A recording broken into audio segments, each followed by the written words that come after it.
아. 아아아.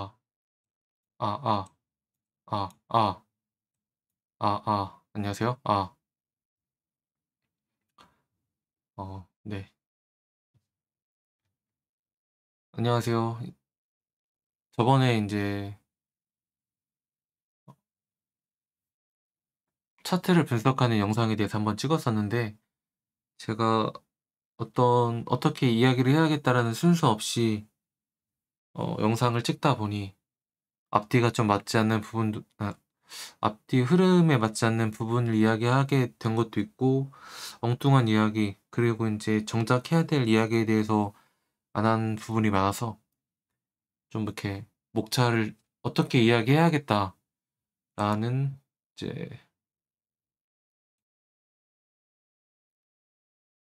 작성을 해 왔고요. 네. 그리고 요거는 인제 보실 필요는 없고, 제가 인제 '어떻게 해야겠다.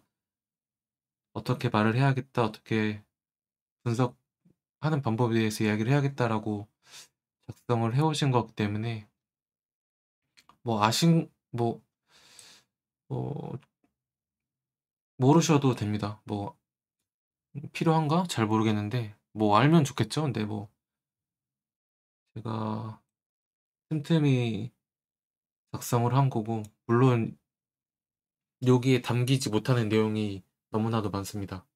변수가 너무나도 많기 때문에 그 변수는 인제 그때그때 차트를 보면서 분석해야 합니다. 예.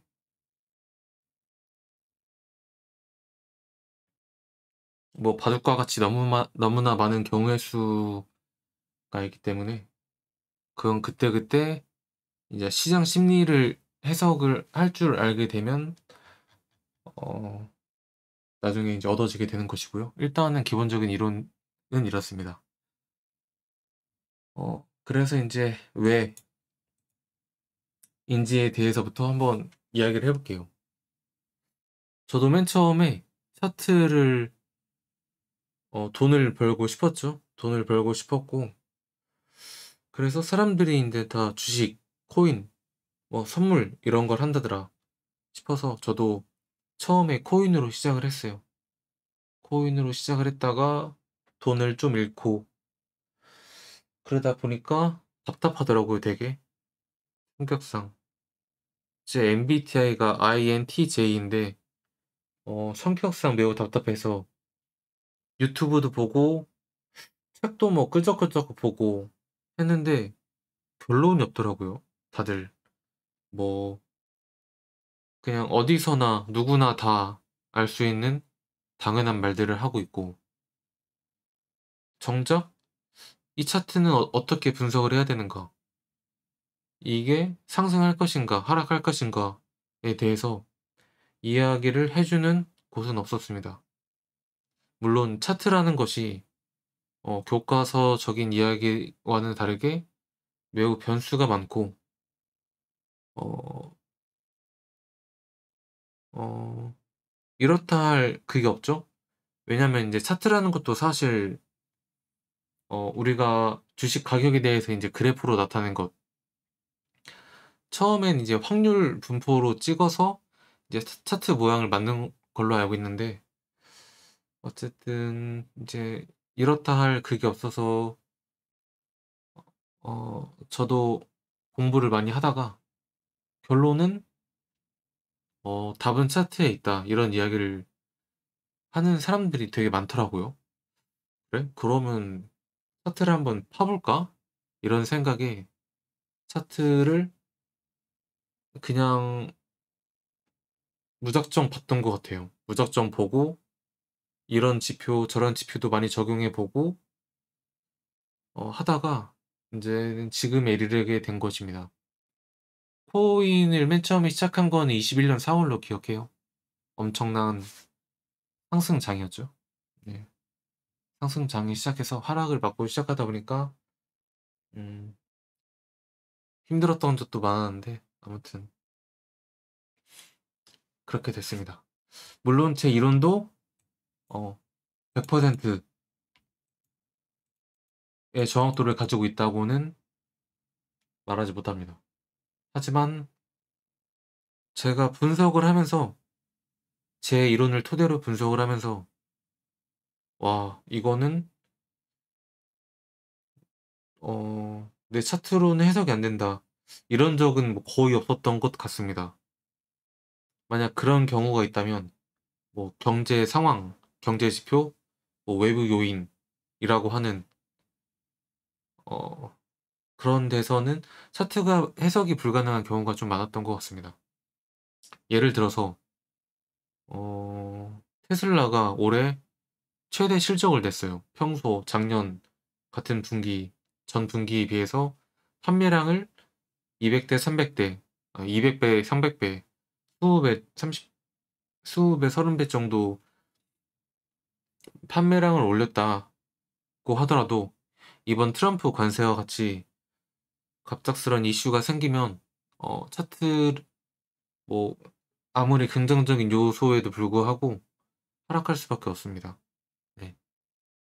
그렇기 때문에 뭐 고런 경우 빼고는 웬만하면은 '차트는 해석할 수 있지 않나.'라고 생각을 합니다. 네. 구글에 인제 차트 패턴이라 치면은 인제 엄청난 여러 모양이 나오거든요.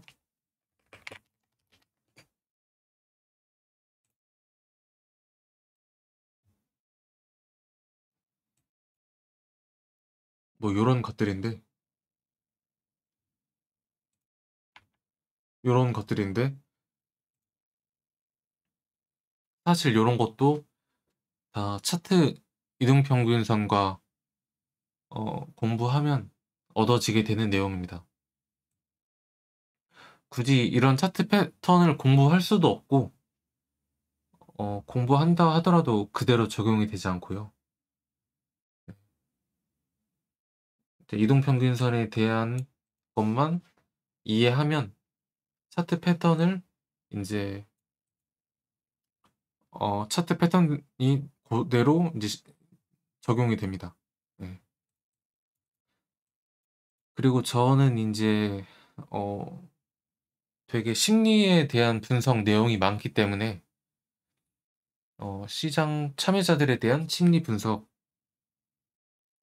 이해에 관한 강의에 가깝습니다. 네. '심리를 분석하려는 노력이 필요하다.'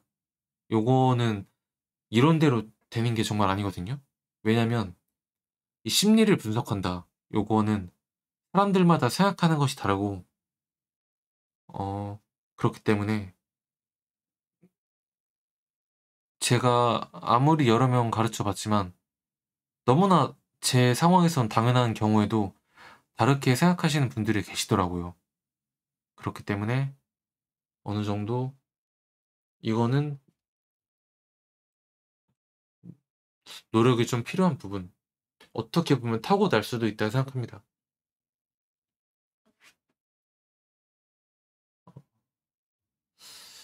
그다음은 인제 어떻게 분석하는가에 대해서 저는 이동평균선과 어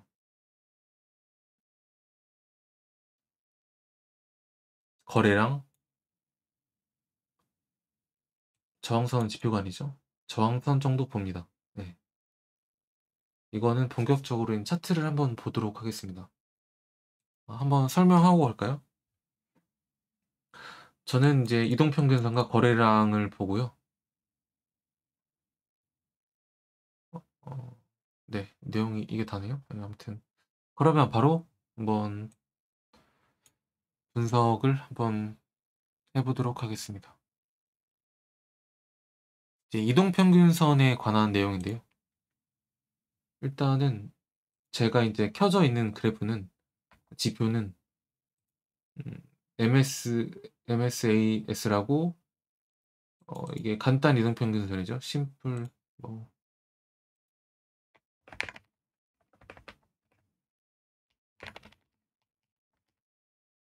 안 나오네요.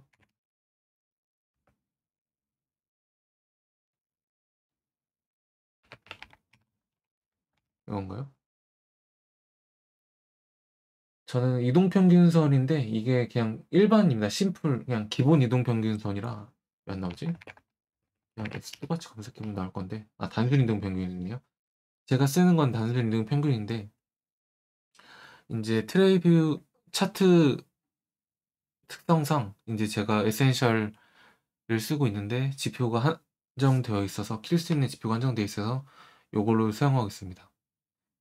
요걸로 사용하면 이제 엄청난 이동평균선을 한 번에 킬 수 있고요. 저는 3개 30, 120, 200 이동평균선만 사용하고 있습니다. 그리고 거래량 기본이죠. 거래량과 BSVL이라고 개인이 만든 이동평균선인데 요거를 사용하고 있습니다. 요거는 설명하자면 이 전체 시작했던 부분이 있죠. 시작했던 부분과 끝나는 부분을 백등분 해 가지고 인제 지금 보면 여기서 시작해서 여기서 시작해서죠. 여기서 시작해서 여기 올라갔다가 여기로 내려왔습니다. 그 비율을 인제 그냥 임의적으로 비율에 따라서 이렇게 정해 놓은 것이에요. 네. 정해 놓은 것이고 그랬을 때 요거는 1분 봉에만 쓰고요. 15분 봉, 1 시간 봉 이렇게 올라가면 갈수록 정확도는 이제 떨어집니다. 1분 봉에만 쓰는 지표라고 보시면 될 것 같습니다.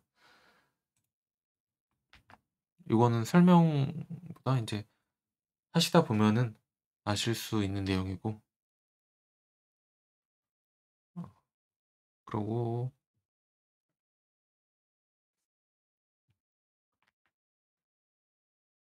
이동평균선이란 무엇이냐. 인제 이동평균선 30의 경우에는 캔들 30개의 종가의 평균값을 나타내고 이를 이은 선. 그러니까 지금 여기 종가를 이 종가거든요. 이제 끝나는 지점 이게 상승이니까 여기서 끝난 거고 이건 하락이니까 여기서 끝난 거고 하락이니까 여기서 끝난 거고 요 평균값을 지금과 30개의 종가의 평균값을 나타내는 가격이 여기라는 거예요. 네. 그러면 요런 거를 보면 어 파란색이 30 이동평균선이고 빨간색이 120 이동평균선, 검은색이 200 이동평균선인데 초보자들 저도 사실 200 이동평균선은 잘 쓰지 않습니다. 그냥 보려고 킨 거 그냥 볼 때가 있어서 근데 켜 놓는 건데 그렇게 중요하지 않습니다, 이론에는. 일단은 30 이동평균선을 보면 비교적 그래 그래프에 인제 굴곡이 많죠. 그만큼 인제 30개 평균 30개에 대한 평균을 내기 때문에 이 움직임이 잘 따라온다. 네. 라는 것이고 인제 120 이동평균선은 여기서부터 뭐 120 개의 이동평균을 내는 거기 때문에 되게 가까이 안 따라오죠. 그러니까 단순히 계산하더라도 내가 30 개의 숫자에 대해서 평균을 내려 그러면 2 개의 값에 대한 평균을 내는 것보다 30 개에 대한 평균을 내는 게 오래 걸리잖아요. 120 개에 대한 평균을 내려면 더 오래 걸리고 계산기로 하나하나 두드려 봤을 때. 그렇기 때문에 이제 30 선에 같은 경우에는 인제 금방금방 따라온다. 120 같은 경우에는 좀 천천히 따라온다. 그랬을 때 저는 인제 30 이동평균선을 어 단기 홀더 비교적 어 인근에 거래한 사람들이 인근에 거래하고 있는 사람들의 이제 움직임을 나타낸다. 120 이동평균선은 비교적 단기 홀더들의 움직임을 나타낸다라고 보시면 될 것 같습니다. 어 숫자가 작을수록 인제 변동성이 크고 단기의 움직임을 나타내고요. 숫자가 클수록 인제 장기의 움직임을 나타낸다. 여기서 보면은 단기적으로는 상승했잖아요. 그럼 단기적으로 상승한다. 네. 하지만 여기는 비교적 늦게 따라가죠. 예, 비교적 장기에 움직이는 자세입니다. 그렇기 때문에 30이 그래프에 붙어서 움직이고 120은 좀 느긋하게 움직인다. 예, 30은 상승하면 30은 좀 빨리 따라가요, 비교적. 하지만 120 이동평균선은 여기 대선 따라가죠. 예, 저는 이제 30, 120을 주요 이론으로 제가 쓰고 있고요. 그리고 이제 제 차트, 제 이론의 핵심은 요거예요. 이론의 핵심은 어떤 차트든 30선에 닿는다. 네. 이게 무슨 뜻이냐 하면은, 어, 어떤 그래프든, 아무리 상승하는 장에서라도 30선에 언젠간 닿는다는 거예요. 상승하더라도 이 30선에 한번 닿았죠? 여기도 닿았고, 여기도 닿았고. 엄청난 상승이 있다 하더라도 30선에 닿는다. 엄청난 상승을 하더라도 30선엔 언젠가 닿는다. 네. 엄청난 하락을 하더라도 결국 언젠가 30선에 닿는다. 이 이론을 이제 요 가정이죠? 가정이라 해야 되나? 뭐 아무튼 요거를 이용해서 이제 차트를 분석하고 있습니다. 네. 이게 언제 어떻게 닿느냐에 따라 향후 움직임이 예측이 가능하거든요. 지금 간단히만 설명하면 어, 이게 비트코인의 그래프인데요. 아, 그리고 제가 쓰는 프로그램은 이제 이 차트를 보는 프로그램은 트레이딩 뷰라고 어느 회사의 차트 프로그램입니다. 차트 그래프를 만드는 회사죠. 네, 아무튼 그래서 이제 제가 하던 말을 하면 어, 30선 어디에 다니냐에 따라서 기분이 좋고 나쁘다 이런 얘기를 제가 차트 분석을 하면서 되게 많이 이야기를 하거든요. 이제 차트에서 어떤 모양이냐를 한번 확인해 보면 이런 거죠. 차트가 잘 올라가고 있어. 30선을 언제 닿으리라는 건 알고 있거든요. 근데 여기서 닿은 건 되게 기분이 좋은 거예요. 상승하면서 상승하고 이건 되게 기분이 좋은 어, 움직임이다. 뭐라고 좀 표현하긴 어려운데 아무튼 둘 다 플러스의 방향에 있고 여기도 일시적으로 닿고 다시 올라간다. 여기도 일시적으로 닿고. 하지만 여기서 지금 그래프가 보면 거의 이제 수평이죠. 수평인 데에서 닿았으면 살짝 이제 기분이 안 좋아질라 해요. 네. 기분이 안 좋아질라 하고 얼마 전에 나스닥 그래프를 보면 이런 거죠. 지금 이렇게 닿고 차트가 이렇게 그려지잖아요. 여기서 닿은 게 되게 기분이 안 좋은 거예요. 여기서 닿은 게. 기분이 좋았으려면 물론 이제 닿았으면 차트가 이제 30선이 이렇게 이렇게 그려지고 이렇게 닿고 이렇게 올라갔어야죠. 닿고 올라가고. 근데 일단 여기서부터 닿은 거가 기분이 되게 안 좋다. 네. 일단 아래 내려온 것도 기분이 상당히 안 좋고요. 네. 아무튼 30선 어디에 닿느냐에 따라서도 되게 중요한 부분입니다. 이게 이야기를 하다 보니까 정확히 중요한 부분을 얘기 안 하는 것 같은데 일단 제 기본 이론은 30선에 언젠간 닿는다. 아무리 큰 상승이 있더라도 30선에 닿고 상승이 있더라도 30선에 닿는다. 아래서 닿든 찍고 횡보하면서 닿든 어떻게든 닿는다. 라는 게 기본 이론이고요. 그리고 이제 중앙 돌파라는 이제 개념인데 사실 명확하진 않습니다. 명확하지 않다기보다는 어 그때 이제 거래량이나 심리에 따라서 다를 수도 있는데 기본적인 느낌은 체크하고 가시면 좋을 것 같아요. 이게 이제 21년부터 22년까지의 그래프죠. 22년까지 그래프인데 이게 인제 엄청난 상승을 하면서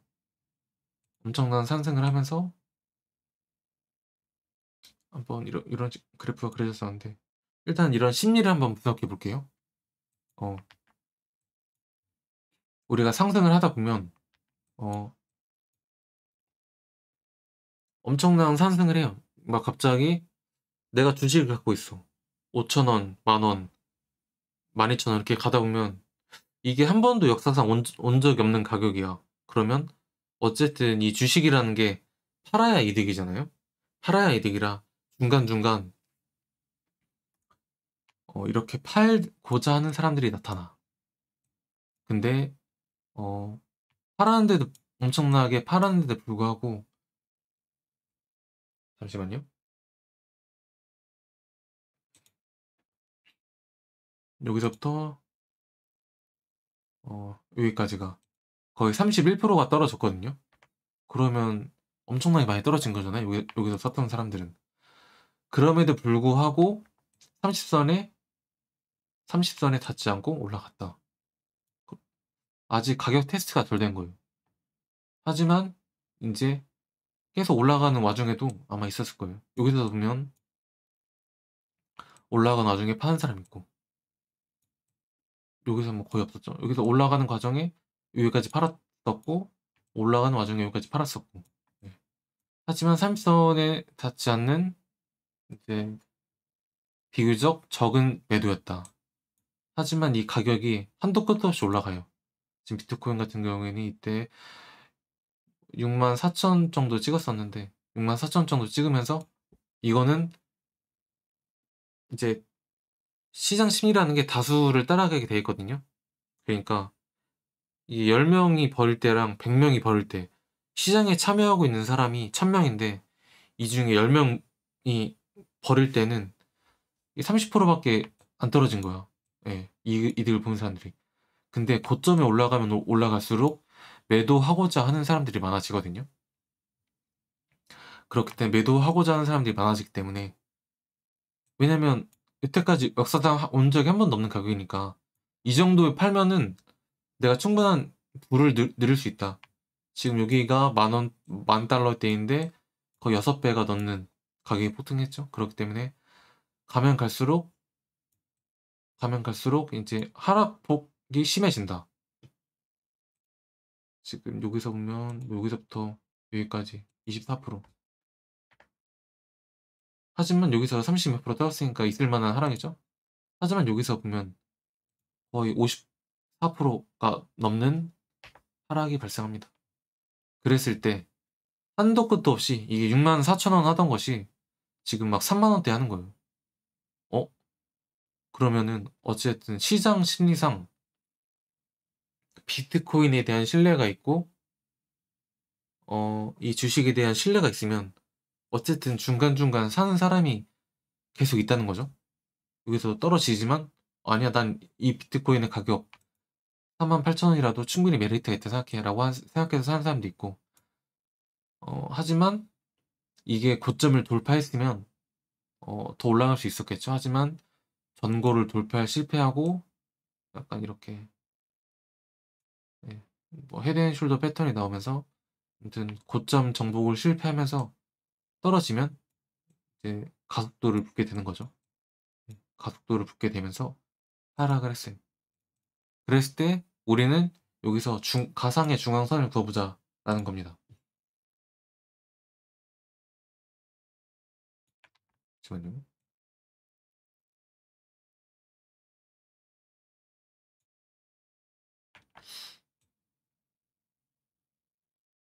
대략 이렇게 그려지겠는데 저는 이제 맨날 하는 얘기예요. 이제 뭐 배를 항해하든가 자동차 핸들을 조작하든가 라는 건데 저희가 자동차를 운전하다 보면 갑자기 예상치 못한 변수가 앞에 나타났어. 그리고 핸들을 꺾잖아요. 근데 핸들을 앞에 고양이가 나타났어. 그러면 핸들을 조금만 꺾어서 고양이는 이제 매도를 말합니다. 매도량을 말합니다. 조그마한 매도량, 조그마한 고양이를 보고 핸들을 틀었을 때 우리는 살짝 피할 수 있어요. 핸들을 5도에서 10도만 틀어도 고양이를 피할 수 있다. 하지만 앞에 고란이라든가 말이라든가 황소가 갑자기 나타났어요. 그러면은 우리가 핸들을 엄청 많이 꺾어야겠죠?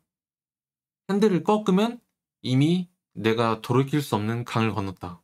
핸들을 꺾는 순간 이건 차가 전복되거나 가드레일을 받겠다라는 생각이 드는 거죠. 네. 그랬을 때 이 가상의 중앙선을 그 핸들 조향 각도라고 생각합니다. 핸들을 이 중앙을 침범하지 않으면 내가 핸들을 조향할 수 있는 범위 내다. 위쪽이니까. 내가 아무리 갑작스럽게 뭐 고라니가 튀어나왔어도 이 중앙 돌파가 되지 않은 시점에서 핸들을 다시 꺾었다. 예, 잡았다. 다시 잡았다라는 거고요. 여기까지 동일하죠? 그렇기 때문에 이제 핸들을 바로 잡아서 복구해놨다가 이런 거 이렇게 생각하시면 될 것 같습니다. 하지만 여기서 보면은 갑자기 내가 하고 있는데 어, 하이패스를 통과하고 있는데 갑자기 저 앞에 하이패스 입구에서 누가 후진을 하는 거예요. 그럼 어떻게 하겠어? 그냥 예상치 못한 변수에는 그냥 이렇게 이미 조향 각도 하이패스 출근줄 안 맞는 것 같고 아무튼 앞에 갑작스럽게 고속도로에서 후진하는 차가 있다. 이거를 내가 보고 핸들을 꺾었는데 야 이거 핸들 꺾은 순간 이제 이거는 큰일 났다 싶은 거죠. 그래서 내가 이제 조향할 수 있는 각도를 넘어섰다. 그렇기 때문에 이미 자동차가 쭉 가다 아이고 사라졌네.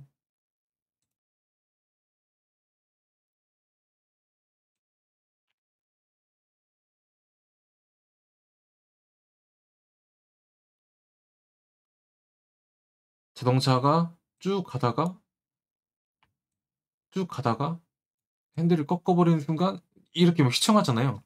내가 핸들을 꺾어서 피하려는 순간 어, 사람이라는 게 어, 이 가드레일에 안 박으려고 죄송합니다. 네, 그림을 못 그려가지고 어떤 미친 차가 여기 이렇게 있는 거야. 후진하고 있어. 밝게 웃으면서. 난 이렇게 가고 있는데 가,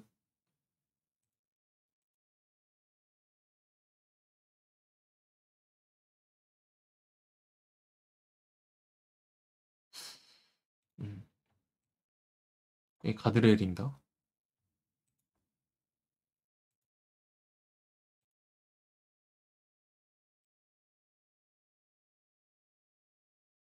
가드레일. 내가 차를 운전을 하려고 하는데 이 사람이 갑자기 나타나가지고 핸들을 급히 꺾어요. 꺾으려고 하면은 이 가드레일에 안 박으려고 핸들을 다시 반대로 꺾잖아요. 그러면 보통 여기에 박습니다. 네, 여기 벽에 박아요. 사람의 심리가. 그게 시장에서도 고스란히 나타납니다. 보면 그거를 이제 흔히들 개미꼬시기라고 하는 건데 초보자분들이 가장 많이 당하고 저도 초창기에는 많이 당했던 여기서 이미 내가 여기는 핸들을 조향할 수 있는 각도야. 핸들을 조향해서 다시 원래 가던 방향으로 가는 거죠. 하지만 여기서는 핸들을 꺾을 수 없는 거예요. 이 왜? 이 중앙선을 넘었기 때문에 중앙 아래 있잖아요. 이 가상으로 그은 선 아래이기 때문에 이미 핸들을 조향할 수 없는 각도. 하지만 가드레일을 여기 있는 가드레일을 안 박으려고 핸들을 반대로 꺾는 거죠. 하지만 이미 차는 무게중심을 잃었기 때문에 이미 부딪히는 거였고 가드레일을 안 박으려고 반대로 꺾지만 이미 차가 여기서 이 무게중심을 잃었기 때문에 다시 내려간다. 이런 이론입니다. 이게 이해가 될라나 안 될라나 모르겠는데 어,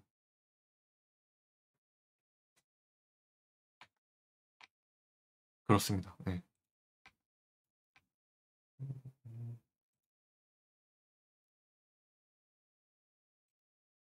그렇고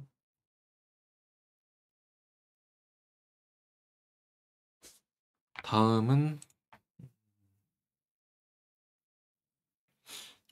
그리고 인제 저는 아까 말씀드렸나 기억이 안 나는데 차트는 인제 제 이론은 이 차트 기본적 방향은 차트에 대해서만 분석을 하기 때문에 외부 요인, 아까 말씀드렸다시피 관세라든가 뭐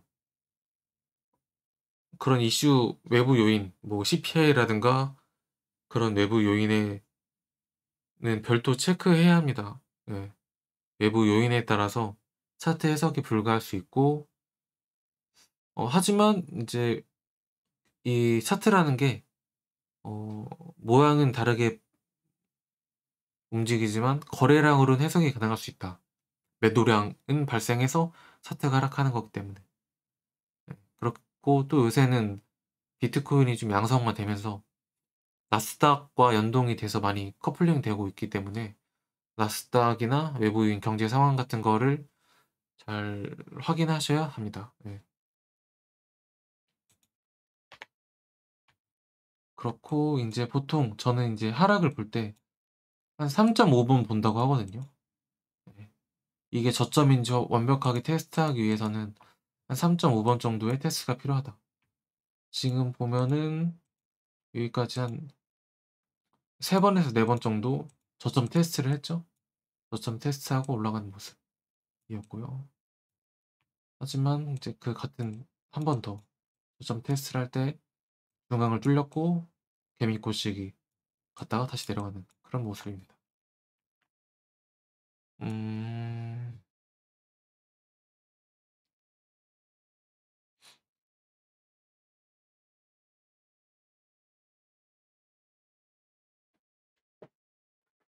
그리고 인제 이 중앙의 라인이라는 거는 이 세 달봉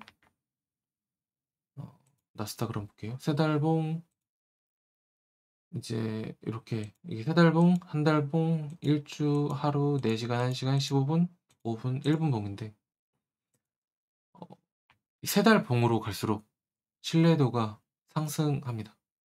왜냐면 1분 봉 같은 경우에는 시장 참여자가 되게 적어요. 지금은 비트코인 차트 기준으로 지금이 밤 9시 50 분인가요? 밤 9시 53 분인데 뭐 지금 미국 사람들은 자고 있겠죠? 그렇기 때문에 시장 참여자가 뭐 아시아대 사람들만 있을 것이고 또 우리나라가 새벽일 때에는 새벽 시간에는 우리나라 사람들이 자고 미국 사람들이 일어날 것이고 그렇기 때문에 일본봉에서는 뭐 누구나 다 참여하고 있진 않다. 시간에 따라서. 하지만 뭐 하루봉 보면은 하루 내에는 한국 사람이든 미국 사람이든 뭐 북극 사람이든 누구나 다 참여하고 해 있겠죠, 이 하루 사이에는. 그렇고 인제 이 통계랑 비슷합니다. 내가 인제 2 명한테 물어봐서 어 그 사실의 정확도를 얻는 것보다 100 명, 1000 명한테 물어봤을 때의 그 통계의 정확도가 향상한다. 이렇게 보시면 될 것 같습니다. 그래서 인제 세 달봉이 가장 정확하고요. 하지만 이 세 달봉 같은 경우에는 되게 장기적 세 달봉이 이 캔들 하나에 세 달치의 인제 거래량이 쌓인 거잖아요. 그렇기 때문에 되게 미세하게는 볼 수 없다. 왜냐면 지금 이거는 그냥 쪼끔 하락한 거로 보이잖아요. '되게 찔끔 하락했네.'라고 보이지만 요거를 뭐 주봉으로 보면 이 사이에 뭐 하락도 있었고 상승도 있었고 또 하락했다가 상승했다. 요런 희노애락을 모두 담지 못한다. 그렇기 때문에 명확한 어 내가 직접 거래하는 입장에서는 1 분봉을 보고 거래를 해야 합니다. 1 분봉 거래를 보고 거래를 해야 되고 '장기적인 측면에서 해석을 해야 한다.'라고 하면은 인제 세 달봉을 보고 보시면 됩니다. 제가 아까 말씀드린 것처럼 이 나스닥 사람들이 생각할 때 나스닥은 되게 어 그냥 뭐라고 해야지? 무적이잖아요 사실? 예. 차트를 봐도 사실 그래요. 아까 말씀드렸다시피 "어떤 차트든 30선에 닿는다."라고 말씀드렸었죠. 이때는 뭐 리먼 브라더스 때인가요? 아무튼 되게 안정적인 상승이죠. 안정적인. 30선에 붙어 가면 갈수록 안정적인 상승인데 요때까지 되게 안정적이었다가 20년도부터 코로나 때 한번 휘청하고 엄청나게 올라가는 모습. 하지만 30선은 언젠가 닿아야 되니까 여기까지 내려왔지만 결국 안 닿았죠. 안 닿고 올라가는 모습. 여기서 거리 30선에서부터 거리가 많이 떨어질수록 과매수 됐다고 보시면 됩니다. 그래서 제가 인제 예전부터 나스닥에 하락을 베팅한 게 30선과의 거리가 너무 많이 떨어져서 그래요. 언젠간 붙어야 하는데 안 붙는 게 말이 안 되잖아요. 최소 근처라도 와야 되거든요, 이것처럼. 최소 근처라도 와야 되는데 너무 많이 떨어졌어. 이 고점으로 가면 갈수록 불확실성이 더 커진단 말이죠. 불확실성이 커져서 매도하려고 하는 인제 시장 심리가 펼쳐지게 되면 그 심리가 걷잡을 수 없이 커지게 되는데 한 번도 그런 적이 없었던 거죠, 지금. 그래서 인제 지난주에는 엄청 떨어졌다가 복구한 모습이고 그럼에도 불구하고 장기적으로는 아직 위험할 수 있다. 아마 한 번에는 내려오지 않을 것 같아요. 요것처럼 이때도 한 번 내려왔다가 여기까지 복구했죠. 복구했다가 다시 내려온 것처럼. 아마 한 번에는 내려오지 않을 것 같고요. 예, 지금 이게 2달 19일 남았는데 3달봉 마무리가 아마 한 번에는 내려오지 않을 것이다. 하지만은 인제 한 번 이 하락의 맛을 본 입장에서 시장에 대한 인제 불안 심리가 존재하고 최소 횡보 혹은 하락을 할 것이다. 뭐 일시적으로 3달봉이니까 일시적인 상승을 할 수 있겠죠. 네. 3달봉만 보면 이렇게 해석할 수 있습니다. 하지만 이제 1달봉 보죠. 되게 인제 이 무적의 그래프가 나오는 겁니다. 이 30선에 붙어서 찔끔찔끔 상승. 되게 안정적인 상승이에요 이게. "야 너 이거 너무 과매수 된 거 아니야? 그래 뭐 30선에 한번 붙어 줄게." 30선에 한번 붙고 바로 올라가는. "야 너 지금 어 한 번도 온 가격 없는데 요거 주식시장 거품 아니야? 한번 던진다. 나 던진다." 30선 한번 닿았다 다시 올라가는. 이게 되게 진짜 무적의 그래프인 거예요 사실. 제가 어렸을 때 차트를 볼 줄 알았다면 샀겠죠. 되게 안정적인 차트. 그랬을 때 한번 붙고 '야 이거 너무 많이 올라간 거 아니야? 한번 그래 한번 떨어뜨려 볼게.' 중앙 돌파 뭐 중앙 돌파 한번 하나? 한번 보는 거죠 또. 아이고. 뭐 그릴 것도 없이 중앙 돌파가 안 됐죠. 중앙 대략 이쯤인데 중앙에서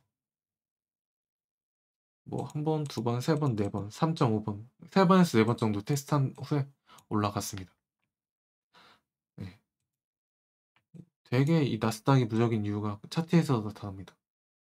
그랬을 때 우리가 진입 시기를 어디서 가져가야 하느냐를 말씀드리면 왜냐면 내려왔다가 3.5번 테스트했지만 여기 맞고 30선 아래에서 다시 떨어질 수가 있단 말이죠. 누가 알아? 아무도 모르지.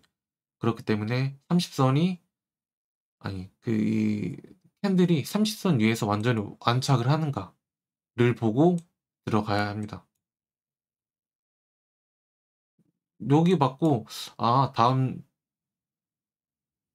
달 뭐 3 월, 4 월이면 이 추세로 이 30선 위에 안착할 수 있을 것 같아.'라는 건 제가 인제 방심하는 거고 30선이 그래프 위에 완전히 완착하는가를 보고 이 한 달봉만 보고 주식을 사더라도 큰 수익을 낼 수 있다. 요걸 한번 다시 주봉으로 볼까요? 음. 요때죠. 요것도 되게 안정적인 그래프예요. 가끔씩 근데 인제 제가 말씀 항상 드리는 게 음 이 중앙 돌파는 어느 정도 공간감이 있어야만 해당이 된다.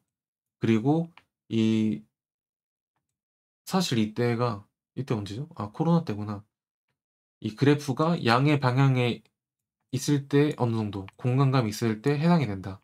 약간 이렇게 어느 정도 수평이거나 마이너스 각도로 그래프가 이미 기운 시점에서는 중앙 돌파는 해당되지 않을 수도 있다. 왜냐하면 일봉봉 봐봐요. 이 수도 없이 중앙을 돌파하고 있는데 중앙 돌파했으면 하락해야 되는 거 아니야? 아닙니다. 공간감이 너무 적기 때문에. 그래서 이 중앙 돌파라는 개념은 보통 그래도 최소 1시간 이상에서는 써야 되지 않나. 하지만 이 3달 봉에 가까운 이제 차트일수록 정확도가 향상을 많이 한다. 그래서 이런 게 좀 애매한 거예요. 아까 말씀드린 대로 이 코로나 때였거든요. 코로나 때는 그냥 하락하는 거야. 이 차트와는 관계없이 그냥 하락했다가 어쨌든 뭐 복구되니까 갔는데, 좀 더 장기적으로 보자면 코로나 때 이때였죠. 3일선 닫고 가는 거 그냥. 그렇기 때문에 어쨌든 장기적인 측면에서 지지만 된다면 할 수 있는 거고요. 이때는 사실 좀 불가항력적이죠. 대응하기가 사실 어려운 부분이고, 그래도 이 하락 이전에 이제 위치만 찾으면은 다시 가는 거예요. 네. 그러니까 간단히 말씀드리면 내가 1,000만 원 있다가 500만 원 잃었어. 근데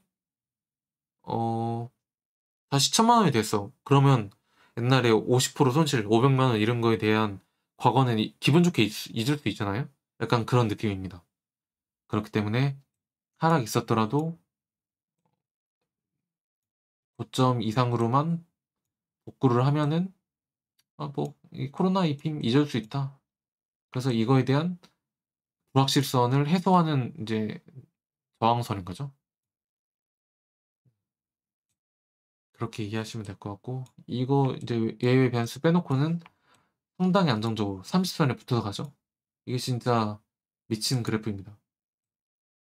이게 지금 달봉에서도 30선 안정적으로 붙고 주봉에서조차 30선을 안정적으로 타고 간다. 이 미친 그래프인 거죠. 이때 뭐 있었나요? 21년, 22년 1월? 어느 정도 고점에 따라서 이제 매도한 것 같은데 뭐가 있었는지도 모르겠습니다. 하지만 어느 정도 지금 그래프가 여기서부터 여기까지가 거의 횡보예요. 사실 봉이 여기서 끝나서 그렇지, 여기서부터 여기 이 그래프가 이제 여기까지는 횡보였는데 그만큼 횡보가 되면서 그래프가 어느 정도 이제 수평으로 변하기 시작했어. 32동 평균선의 그래프가. 예. 그러면서 여기서 한번 쏟아볼까? 하다가 쏟았고요. 하지만 저점 테스트를 한 3번 했네요. 여기는 3번 정도 하고 다시 이제 요선 지금 여기가 저항이죠. 왜냐면 전에 한번 못 뚫었기 때문에 한번 여기서 한 번 더 횡보를 하는 거예요. 야, 우리 저번에 그러니까 맞았던 데 같은 거예요. 내가 여기서 한번 맞았는데 뭔가 음, 그러니까 내가 누구한테 맞았어. A라는 사람한테 맞았는데 그 사람만 보면 또 공포스러운 거죠.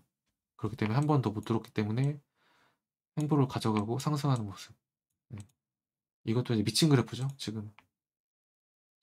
아까 말씀드린 거와 같이 여기를 뛰어넘는 순간 한 번의 고분이 있지만 안정적으로 3일선을 타고 올라간다. 이게 미친 그래프입니다. 이래서 나스닥을 사야 된다. 동의합니다. 네. 그랬을 때 이제 지금이 또 문제죠. 제가 차트 분석하는 영상에서도 여러 번 올렸었는데 음,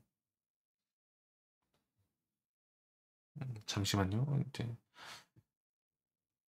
이야기 뭐 해야 되나, 여기까지 했고 여기 했고 여기 했고 음. 우선순위를 먼저 말하겠습니다. 네, 우선순위.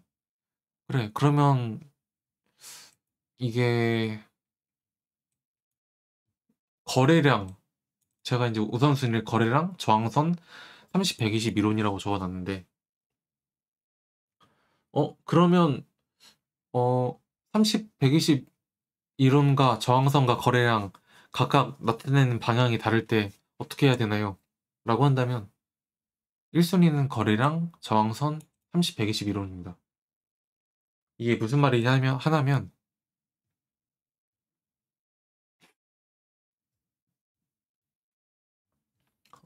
아무리 저항이라 하더라도 강한 거래량 있으면은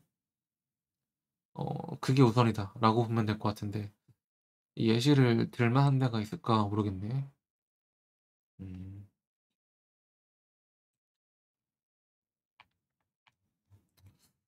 좀 차트에 대한 예시를 들기는 좀 애매할 그러니까 지금 당장 보이면 제가 예시를 들겠는데 좀 애매하고요. 그러니까 좀 비유를 들어 설명을 할게요.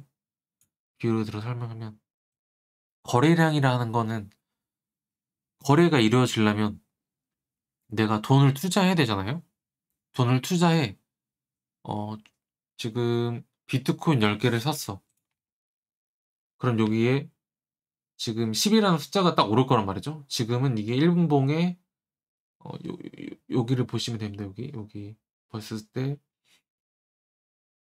빨간 숫자가 매도, 녹색 숫자가 매수입니다. 그러면은 지금 1분 동안 16명이 팔고 18명이 산 거예요. 이렇게 내가 돈을 직접 투자해야지만 그래프에 반영이 되는 실제 되게 직관적인 거죠. 직관적. 그러면 내가 아무리 여기서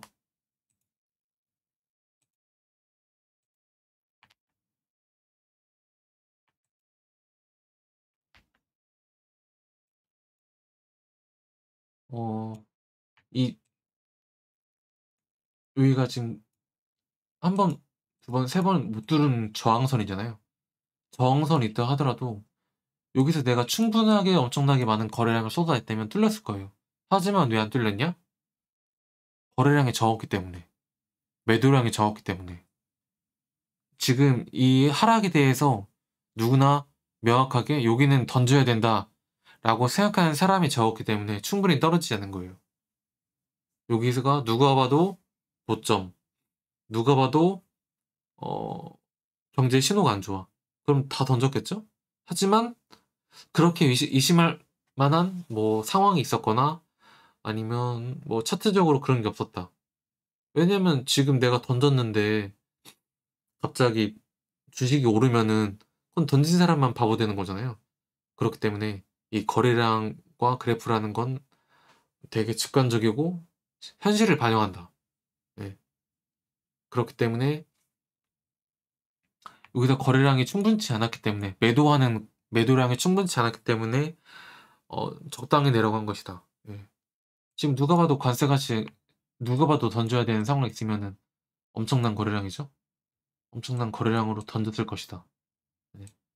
하지만 여기서는 충분한 그런 이슈가 없었기 때문에 어, 이제 적당히 내려간 거고요. 그렇기 때문에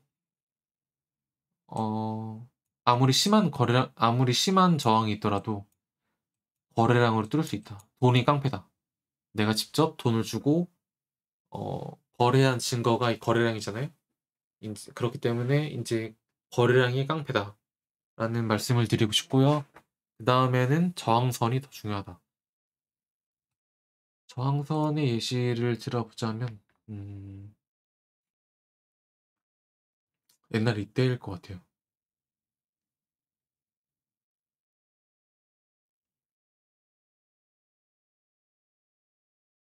되게 애매한데 이제 요때 뚫라인 했을 때보다 여기도 그렇고 여기도 그렇고 이때가 거래량이 음, 뭘 설명하려고 그랬지? 저항선. 아, 이 30, 20 그래프가 있다 하더라도 이 저항이 확실하면은 이거 좀 애쉬가 이제 준비를 해왔어야 될 것 같은데 30, 120과 저항선 애쉬 30, 120 저항선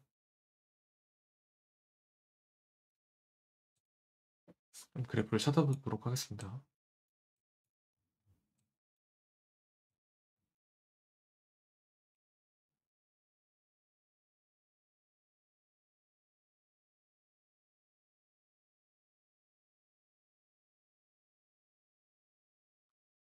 어 간단해 볼게요.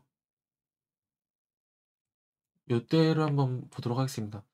제가 인제 금방 찾은 거라 이 좀 적절하지 않은 예시일 수도 있습니다만 참고만 하시면 될 것 같아요. 지금 여기서 보면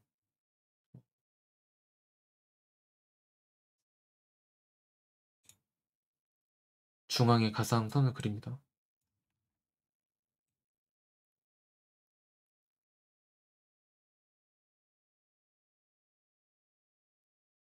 대략 이렇게 그려지는데 중앙 돌파를 실패했죠. 하다가 여기서 뚫었는데 어찌 됐든 이 중앙 이 요 내에서는 못 뚫었고 이 외에서는 뚫었잖아요.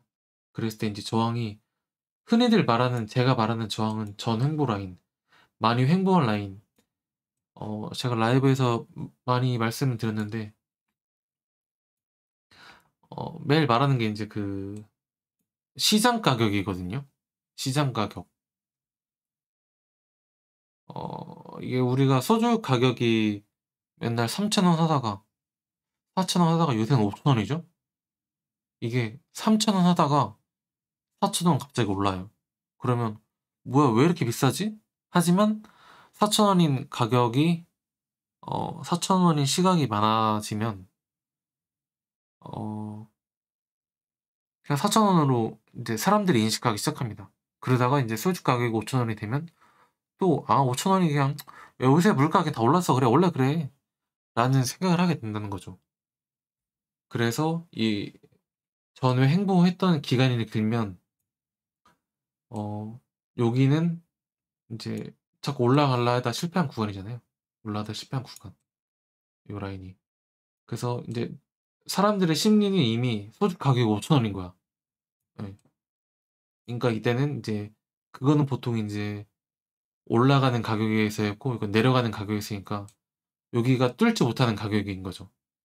그렇기 때문에 뚫려 실패하다가 내려갔다. 좀 예시랑 안 맞는데?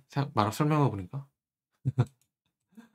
어 예시랑 안 맞는다기보다는 30, 120 과는 좀 상관이 없는 얘기인데 어 아무튼 어 우선순위 거래량은 그러니까 30, 120상 아무리 이게 30, 120상 위로 중앙 돌파를 했어. 중앙 돌파했더라도 아니 위로 중앙 돌파? 잠시만요. 음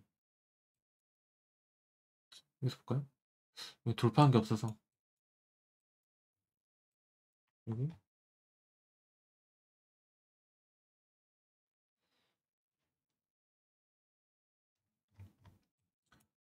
어 좀 이런 경우가 많진 않아서 예시를 드는데 좀 이 좀 어려운데요. 그러니까 아무리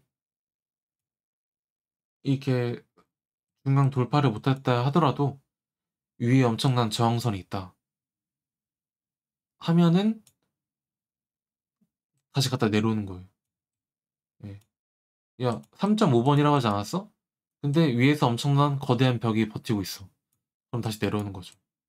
내가 아무리 복싱을 할 때 아무리 아마추어 경기에서 어 휩쓸고 다녀.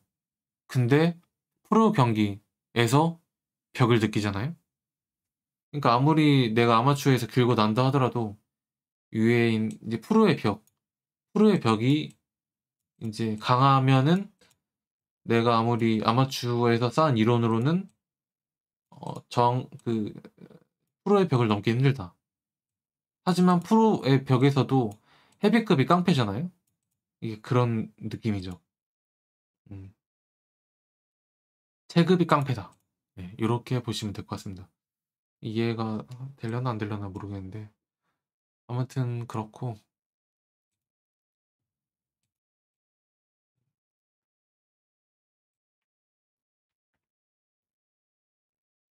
그랬을 때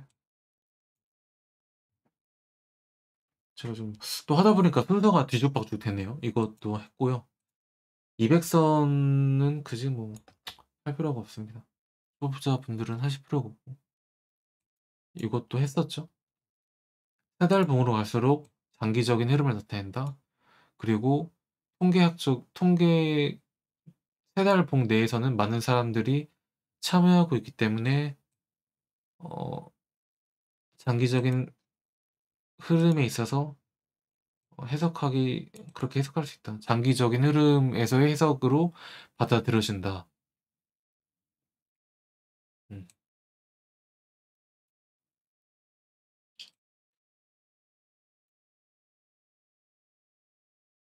이거는 제가 써 놓은 지가 한 2-3주 돼 가지고 어떤 거를 설명하려고 썼는지가 기억이 잘 안 나는데요.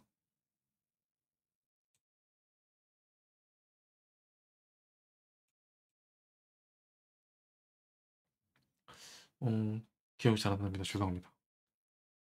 그리고 유의하면 좋을 것들을 이제 알려드리려 했었는데 그냥 읽어보시면 좋습니다. 이 차트라는 거는 아까 말씀드렸다시피 내가 돈을 직접 투자해서 나오는 결과물이기 때문에 그러니까 그런 거죠. 내가 뭐 아파트 짓는 현장에 가서 하루 알바를 했어. 어쨌든 나도 그 아파트를 짓는데 기여를 한 거잖아요. 그런 느낌입니다. 내가 이 차트 모든 걸 그린 건 아니지만 내가 여기에 뭐 쪼끔이라도 0.01 개라도 쌓았다 그러면 차트 그런 사람들이 뭐 100만 명, 1000만 명, 1억 명 모여서 이 차트를 만드는 거니까요. 네. 그런 결과가 인제 봉을 그리는 거고요. 이 그림을 해석한 결과 내가 직접 시장에 참여해서 이 나온 봉들의 평균을 낸 것이 이동평균선. 그렇기 때문에 제가 거래량과 이동평균선을 신호하는 신호가 아니라 선호하는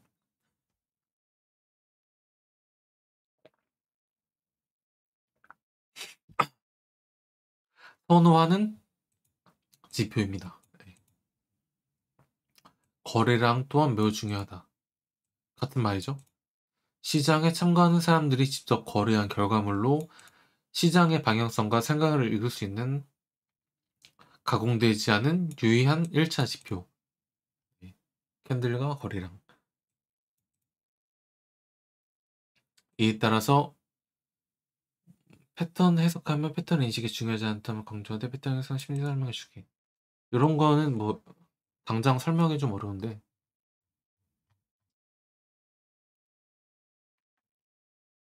요런 부분이죠. 인제 어쨌든 아까 계속 얘기했던 거예요. 되게 긍정적으로 30선 탔고 엄청 상승했네?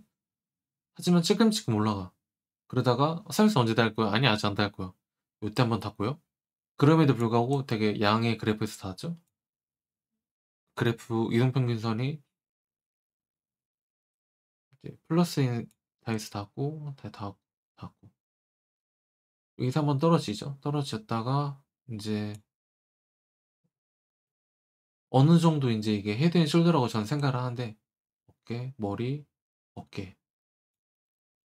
이 헤드 앤 숄더가 똑 정석처럼 이렇게 나오진 않습니다. 변형.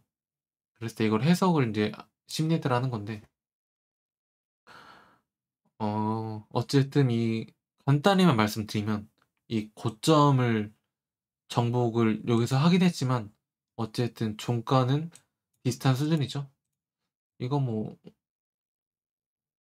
더블 탭 라고 할 수도 있고 아무튼 시장 심리를 해석할 때 어 고점을 한번 찍고 그 고점을 갱신은 했지만 매도량이 아마 엄청나게 발생했을 거예요.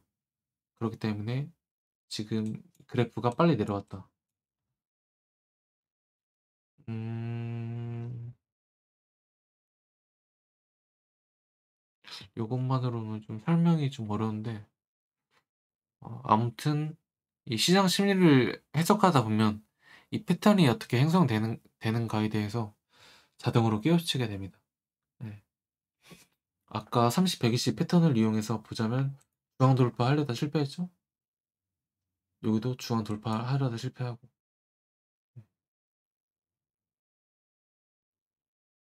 그렇고 이제 30선 아무리 하락했어도 30선 한번 닫고. 하지만 이게 인제 그래프가 마이너스로 가기 시작하면서 인제 아래에서만 놀잖아요. 아래에서만 놀면 되게 안 좋은 모양인데 이 단기 인제 이 30선이 단기 홀더들의 움직임이라고 생각했을 때 어 인제 30 아래에서 논다는 거는 단기적으로 하락에 가까워졌다는 거예요. 그러니까 이게 어느 정도 저항으로 발생한 거죠. 30선 닫고 떨어지고 30선 닫고 올라갈라 했으나 중앙 돌파 못 했죠. 여기서 중앙 돌파 실패하고 다시 내려가고 찍고 어느 정도 지금 저점을 3번 정도 찍었죠. 높이가 같진 않지만 단기적으로는 네 그렇습니다.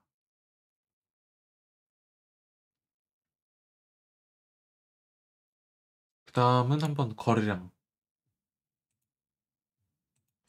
제가 요걸 방송하고 어 개인적으로나 인제 뭐 질문하시는 분들이 계시면 그거에 대한 영상을 한번 따로 찍든가 해야 될 것 같습니다.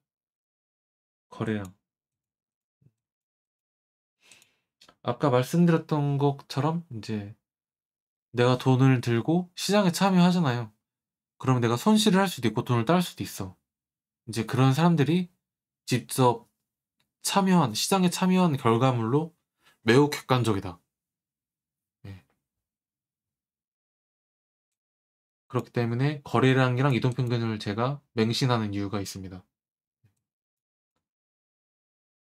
이동평균선이 인제 내 거래한 차트, 거래한 결과물이 봉으로 나타내고 이 봉을 인제 평균 낸 값이 이동평균선을 나타내는 거니까요.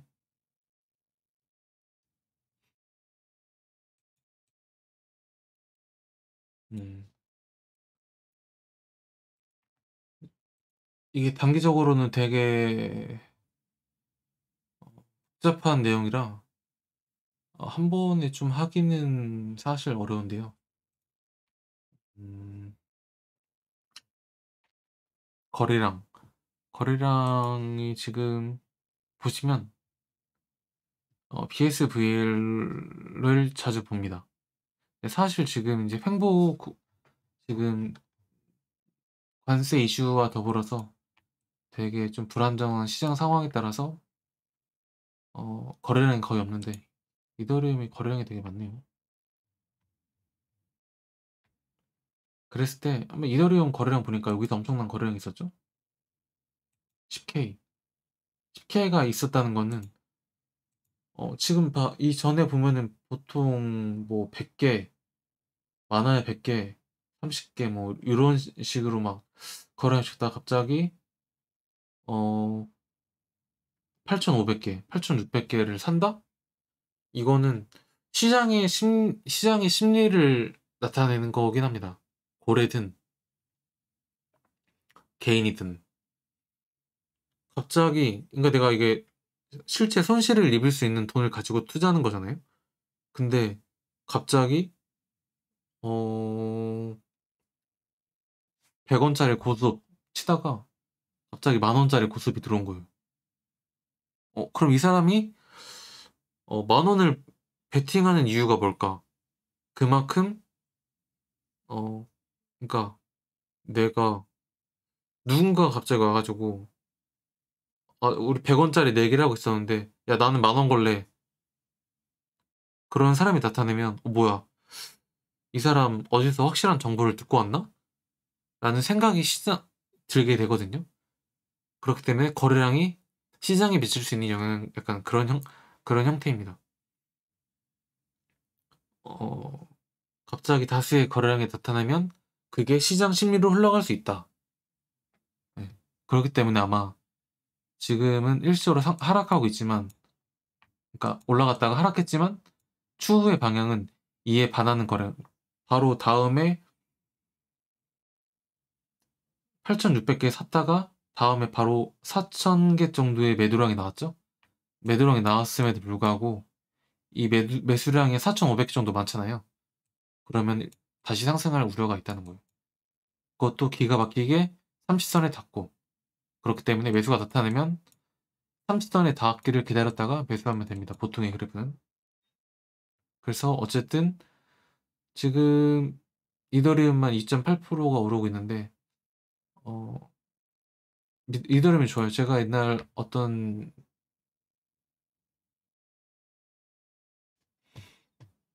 사람한테, 어떤 애한테 이제 "이더리움 30선 한번 찍고 갈 것 같다."라고 말씀했는데,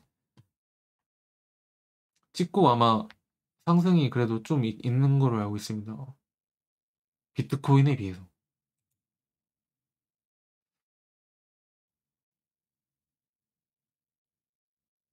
아니네요. 아무튼 장기적으로 저는 이더리움을 높게 평가하고,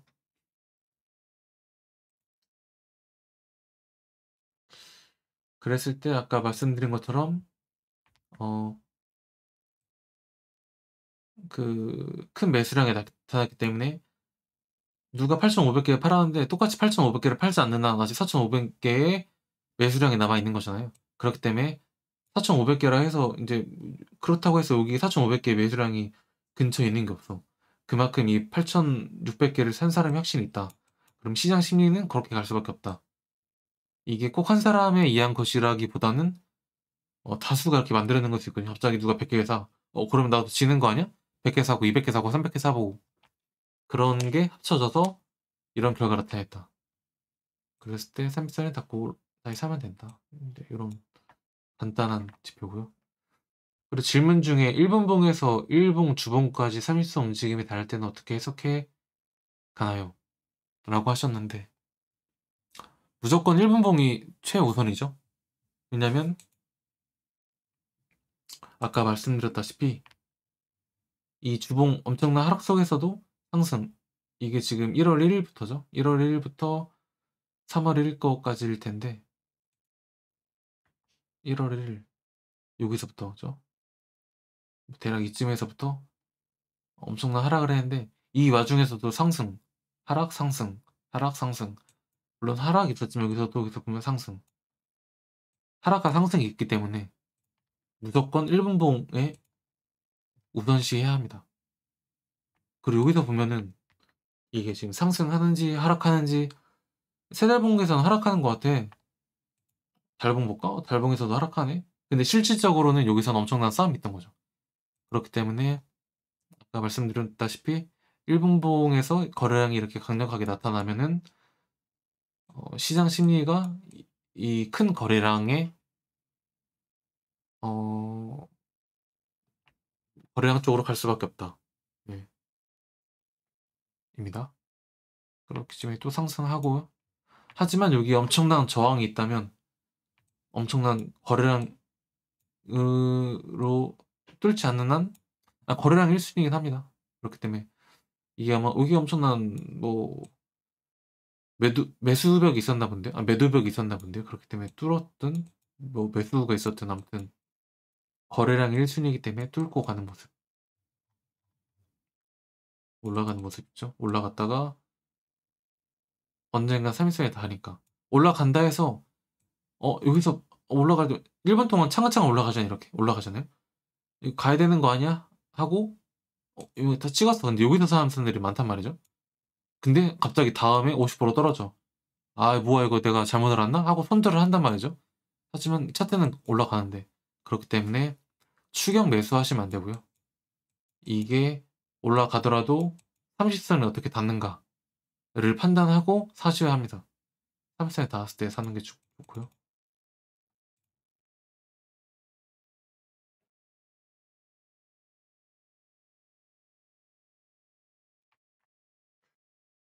여기서는 단기 저항이 여기가 되겠죠? 뭐 여기가 될 것이고, 음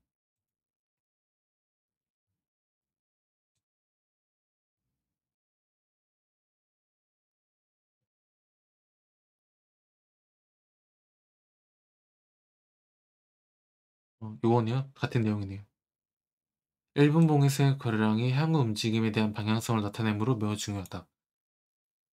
또 중요한 게 단봉의 거래량으로는 부족하다. 고래의 생각이 틀릴 수 있다.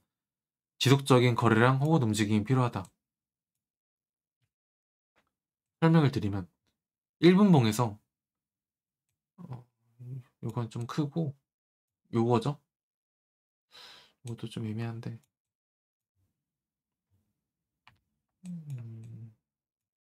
요것도 그런 거예요. 이제 내가 일시적으로 샀지만 뭐 3일선에 닿았을 때 사든가 하라는 거죠. 추가적인 매수가 계속 있잖아요. 이거 매도가 좀 있긴 하지만 요거 여기 매수가 있기 때문에 여기 좀 매도가 있을 때 좀 불안하긴 하겠죠. 그랬을 때 이제 어쨌든 제일 큰 봉, 이게 제일 큰 봉이기 때문에 요걸 기준으로 움직인다. 요걸 보면 되겠네요. 이게 매도를 갑자기 한단 말이죠. 여기서 매도를 하면 이거 떡락가는 거 아니야? 라고 할 수도 있지만 매도가 이렇게 단봉으로 터져서는 꼭 일치하지 않을 수도 있다. 이 사람이 틀릴 수 있거든요. 고래라고 해서 대기업이라고 해서 물리지 않는다? 그건 절대 아닙니다. 누구나 다 손실을 볼 수 있고 하지만 좀 더 똑똑한 사람들이 모여서 좋은 결과물을 냈다 할 수 있지만 꼭 그것이 정답으로 이어지진 않는다. 그렇기 때문에 이런 단봉으로는 하락이라고 볼 수 있다. 이것도 똑같습니다. 이렇게 나타났다고 해서 상승이라고 보지 않습니다. 이게 만약 기존 시작점보다도 아래로 내려왔으면 이건 무효가 될 수 있어요. 하지만 3일선 닫고 올라가는 모습을 보여줬기 때문에 추가적인 상승을 예측할 수 있다 라고 생각을 하시면 될 것 같습니다.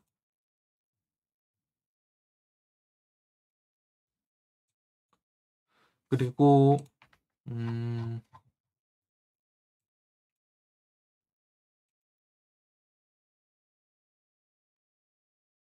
요새는 이 차트를 해석함에 있어서 나스닥의 영향이 되게 많아서 차트를 좀 외부 요인이 많아서 해석을 좀 하기는 어렵습니다. 그래서 좀 간단히 개략적으로 설명을 드리면 이게 개략적으로 설명을 드려서는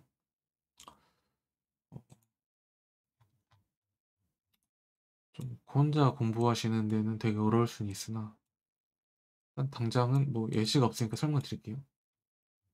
지금 이게 정고를 찍었던 시점입니다. 역대 최고가 10만 9,588달러 요런 데서는 엄청난 매수량을 나타낸다는 거예요. 하지만 이것도 인제 그러니까 최일 저점이든 고점이든 엄청난 거래량을 동반한다 라는 걸 알고 계시면 되고요. 그렇기 때문에 아까 이더리움 1분봉처럼 이게 지금 누가 봐도 어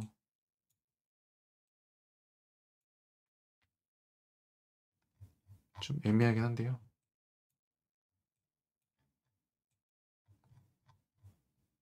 이렇게 거래량이 터지면 여기를 보는 게 낫겠네요. 매수량이 엄청 터지기 시작합니다. 근데 누가 봐도 그러니까 거래량이라는 건 고점 아니면 저점에 나온다. 근데 누가 봐도 여기는 매수량이기 때문에 누가 봐도 고점은 아니죠. 왜냐면 더 높은 데도 많았고 하니까. 그렇기 때문에 이 매수량이 터지기 시작하는 데는 이제 상승의 시작일 수 있다라고 말씀을 드립니다. 하지만 아까 비트코인 차트처럼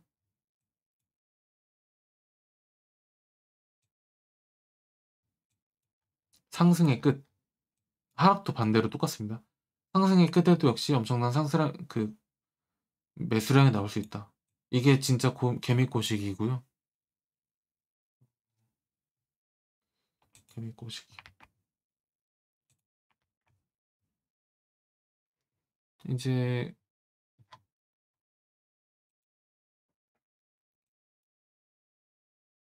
패닉 바잉이죠. 그래서 패닉 바잉. 지금 이거 비트코인 20만 달러, 30만 달러 가는 거 아니야?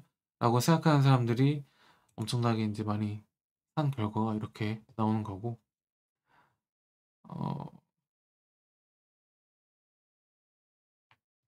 그렇기 때문에 여기 사더라도 전고를 뚫지 못하면 손절을 해야 됩니다, 빨리. 여기서도 음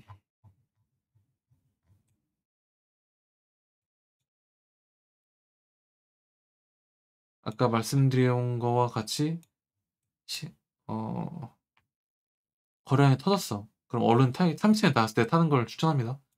가더라도 갑자기 이렇게 떨어질 수 있기 때문에 30 선에 닿았을 때 사는 걸 추천드리고 음 손절 구간은 인제 여기겠죠. 그래서 떨어졌는. 왜냐면 여기서 상승하더라도 이 비슷한 거래량 매도량을 가지고 하락한다고 하면은 이 상승이 무효될 수 있으니까요. 그렇게 생각하시면 될 것 같고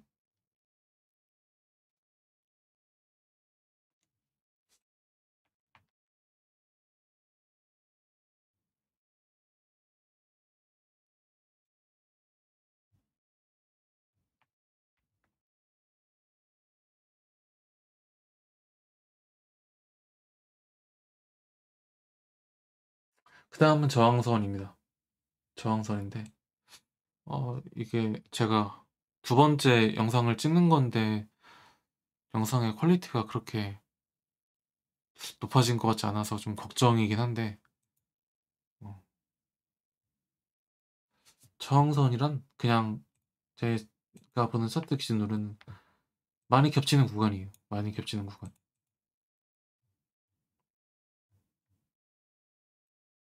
여기서부터 지금 여기서부터 엄청나게 많이 겹치죠?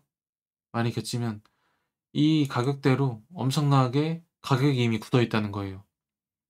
예. 그럼 여기서 산 사람과 물린 사람이 엄청 많을 것이고 여기를 뚫기가 어렵다. 지금 여기서 지금 뚫으려고 하는 과정이죠. 그렇기 때문에 여기를 강하게 뚫으면은 여기는 무효화된다. 하지만 위에서 또 저항이겠죠. 그러니까 뚫으면 여기서부터 여기까지는 어느 정도 쉽게 올라갈 수 있어요. 하지만 또 여기서 고점을 찍다 실패하고 여기도 저항이기 때문에 이거를 또 강하게 뚫어야 된다. 그랬을 때 또 저항은 여기 이 정도 여기가 또 되겠죠. 그래서 이제 한 번 하락을 하면 그만큼 또 올라갈 때는 많은 힘이 필요하다라는 겁니다.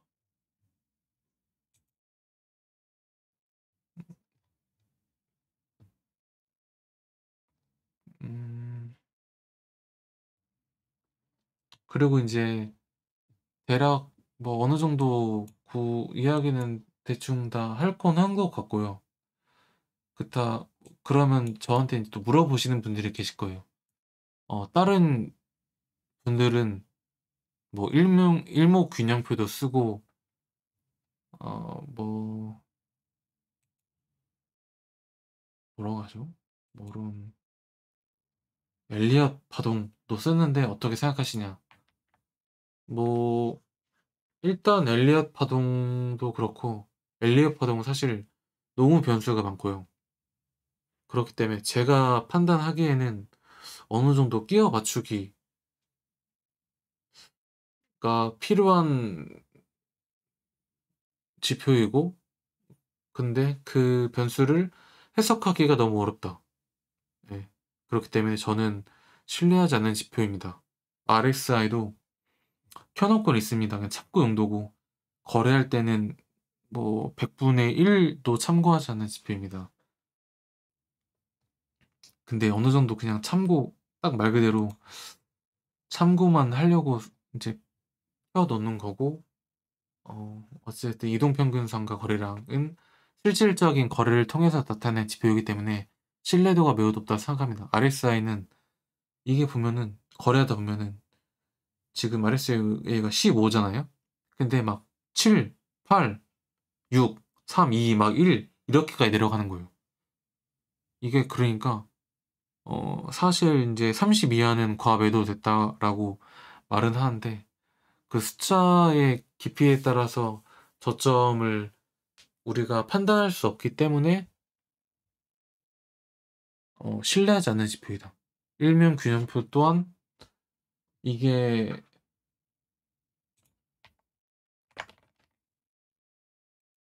일목구름이네.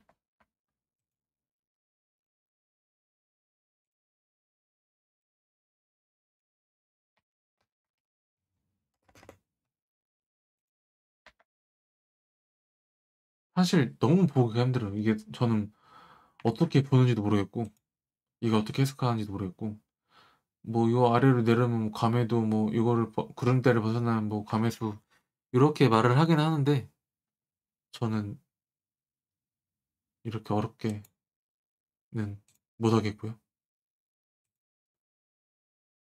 그리고 이제 제가 쓰는 지표는 이동평균선, 거래량 이것도 거래량 지표죠. BSVL, RSI는 사실 안 쓰고요. 안 쓰는데 그냥 제가 진짜 저점을 잘 모르겠을 때 감에도 정도 감에도 됐나? 근데 초보자분들은 그냥 끄시는 게 좋습니다. 저도 뭐 거의 사용 안 하고요. 그리고 인제 최근에 들어서 하나 쓰고 있는 게 요건데 요게 같은 겁니다. 어 나다라야 왓슨 엔벨롭라는 지표인데 그냥 요 선을 벗어나면 과매수, 내려오면 과매도입니다. 근데 요것도 실시간으로 바뀌어요.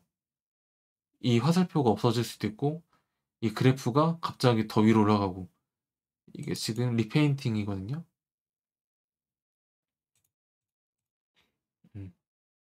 그러니까 이 차트 모양이 변함에 따라서 다시 그릴 건지를 체크합니다. 근데 해제를 하니까 전혀 안 맞고 그냥 좀 어느 정도 리페인팅 기능을 켜 놓는 게 좀 더 낫더라고요.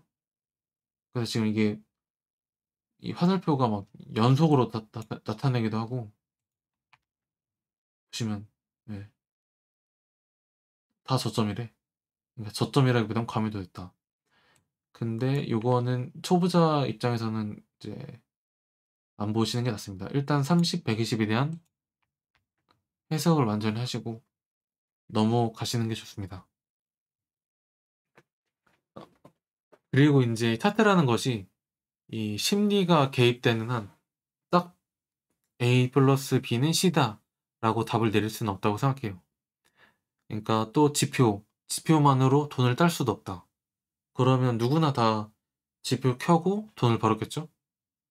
이 지표만 있으면 내가 시장에서 엄청난 돈을 쓸어 담을 수 있다면 그 지표는 아마 뭐 누구나 돈 다 벌었을 건데 그 말은 안 되는 거고요. 하지만 실질적으로 시장에서 이제 돈을 버는 사람은 이제 1% 미만이라고 생각하거든요.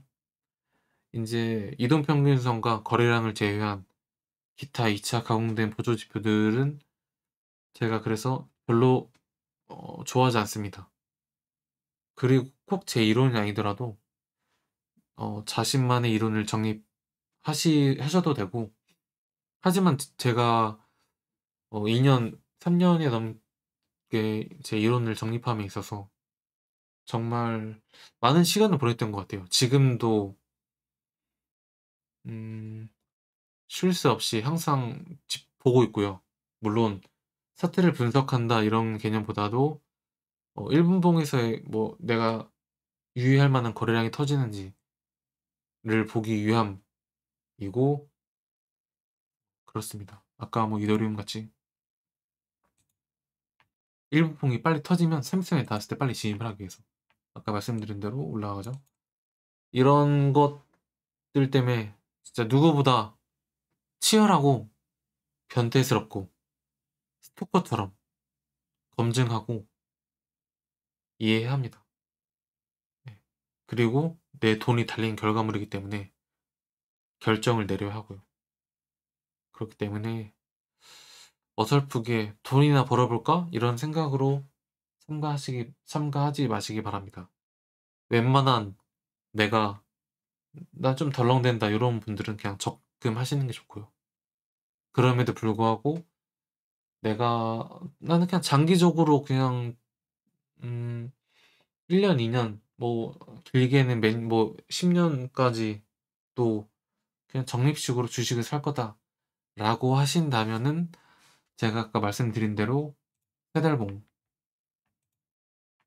보고 어 30선 120 한 달봉 보고 한 달봉 혹은 세 달봉 보고 어 장기적으로 판단하고 보시면 좋을 것 같습니다. 궁금하신 점이 있다면 음 댓글이나 뭐 물어봐 주시고요. 그리고 마지막으로 차트 몇 개 분석하고 가도록 하겠습니다. 어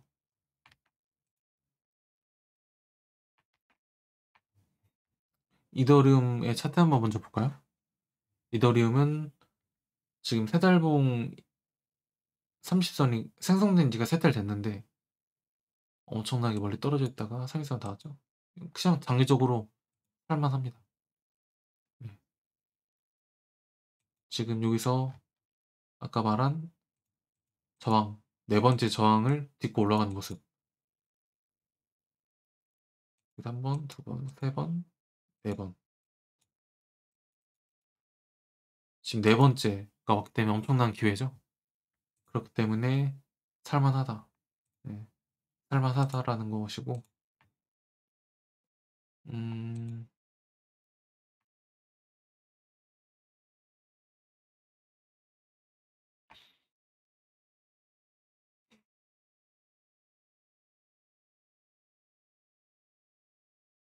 이때 비트코인 따라잡았던 거 같네요. 비트코인 주황 돌파됐고, 삼성 갔다가 개미코식. 이게 이더리움 차트로는 사실 주황 돌파가 되지 않은 거라고 판단하거든요. 근데 이제 비트코인 따라서 가는 보통 종목이다 보니까 이렇게 발현된 것 같습니다. 나스닥 한번 볼까요? 요새 워낙 비트코인 같은 경우에는 나스닥과 같이 따라가는 경우가 많아 가지고 제가 나스닥 차트를 많이 보거든요. 나스닥 차트를 많이 보다 보니까 '이럴 거면 나스닥을 하면 되지 않나?' 싶어서 요새 좀 해외 주식을 많이 거래하고 있고요. 간단하게 한번 나스닥 차트를 보도록 하겠습니다. 사실 장기적으로는 좋게 보지 않습니다. 나왔죠? 이미. 중앙 돌파가 확실하게 됐어요, 너무나도. 그렇기 때문에 이제 기밀고 시기가 30 선까지 갈 거란 말이죠. 이 정도 오겠네요. 이 정도? 이 정도 19,600 에서 진짜 운이 좋으면 2만 인데 2만 까지 갈 일 없고요. 19,600 정도 19,600 에서 전에가 지금 19,200 찍었었거든요. 얼추 비슷할 거라고 봅니다. 16,600 또 살짝 높다. 19,600 에서 19,300 사이를 한번 찍고 한번 상승할 것 같습니다. 그다음에 3,000 내려올 것이고 하락하는 게 정배입니다. 하지만 인제 인플레이션 해소라든가 뭐 금리 인하 요런 상황에 따라서 어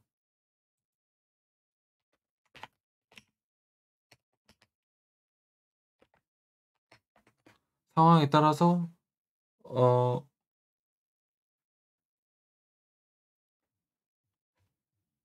얼마든지 상승할 수 있고요.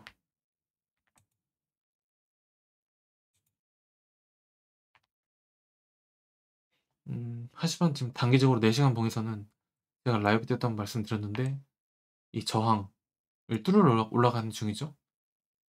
강하게 뚫었다가 중앙 돌파가 이루어지고 3일선 닿았다가 다시 올라가는 모습.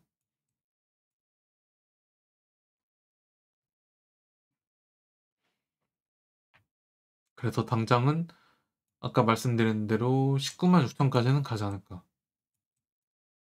여기서가 좀 궁금합니다.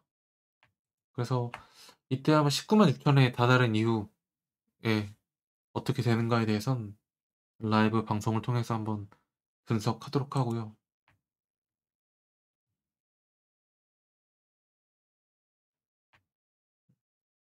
여기서는 3선 닫고 중앙 돌파 실패한 다음에 한 번, 두 번, 세 번 실패한 다음에 다시 올라가는 모습. 테슬라 인제 우리나라에도 인제 많은 분들이 가지고 계신 테슬라에 대해서 분석을 한번 해 보겠습니다.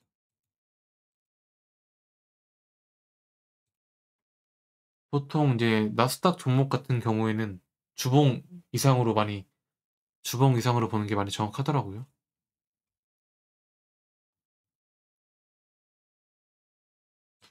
어떤 분이 외국 분이신데 하락장을 예측하냐고 해서 한 번만 다시 보고 음 말씀드리겠습니다. 번역기를 한번 좀만 써서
대충 이제 답변 드렸고요. 88,000까지 중앙 돌파를 한번 할 수 있지 않을까라고 답변을 드렸습니다. 88,000 여기가 저항이기도 하고요.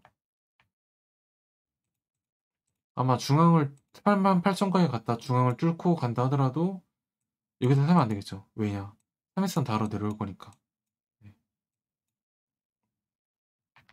88,000까지 상승할 수 있다. 하지만 나스닥이랑 커플링이 되고 있기 때문에 나스닥을 잘 지켜봐야 한다. 나스닥도 일시적으로 상승 19,600까지는 상승할 수 있을 것이라 생각하지만 그 이후에는 이 저항을 강하게 뚫어야 되는데 뚫지 못하고 하락할 것이라는 이견입니다. 네.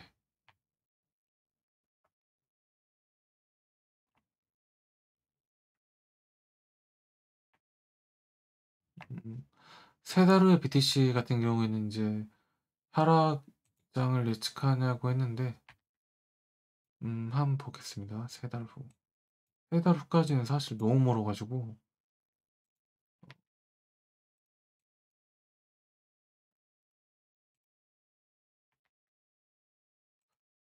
세 달 후까지는 사실 어, 횡보 세 달,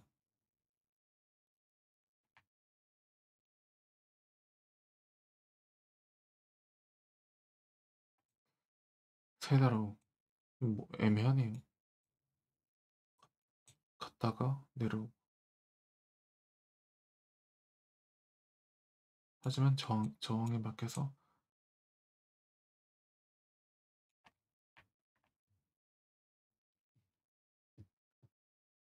이것 또한 경제 상황이 좀 많이 달리긴 했는데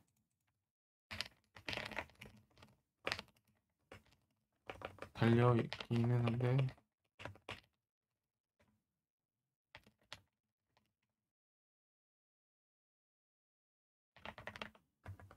약간의 상승.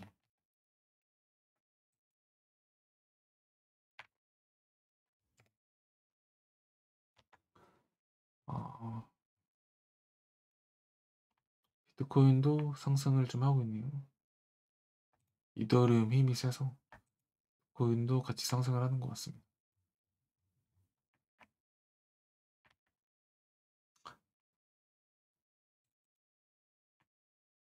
중원 돌파, 스미스 넣었다가 하락 상승하는 모습. 간단하죠? 특이한 건 볼까요? 특이한 거. 음, 제가 그 커뮤니티에서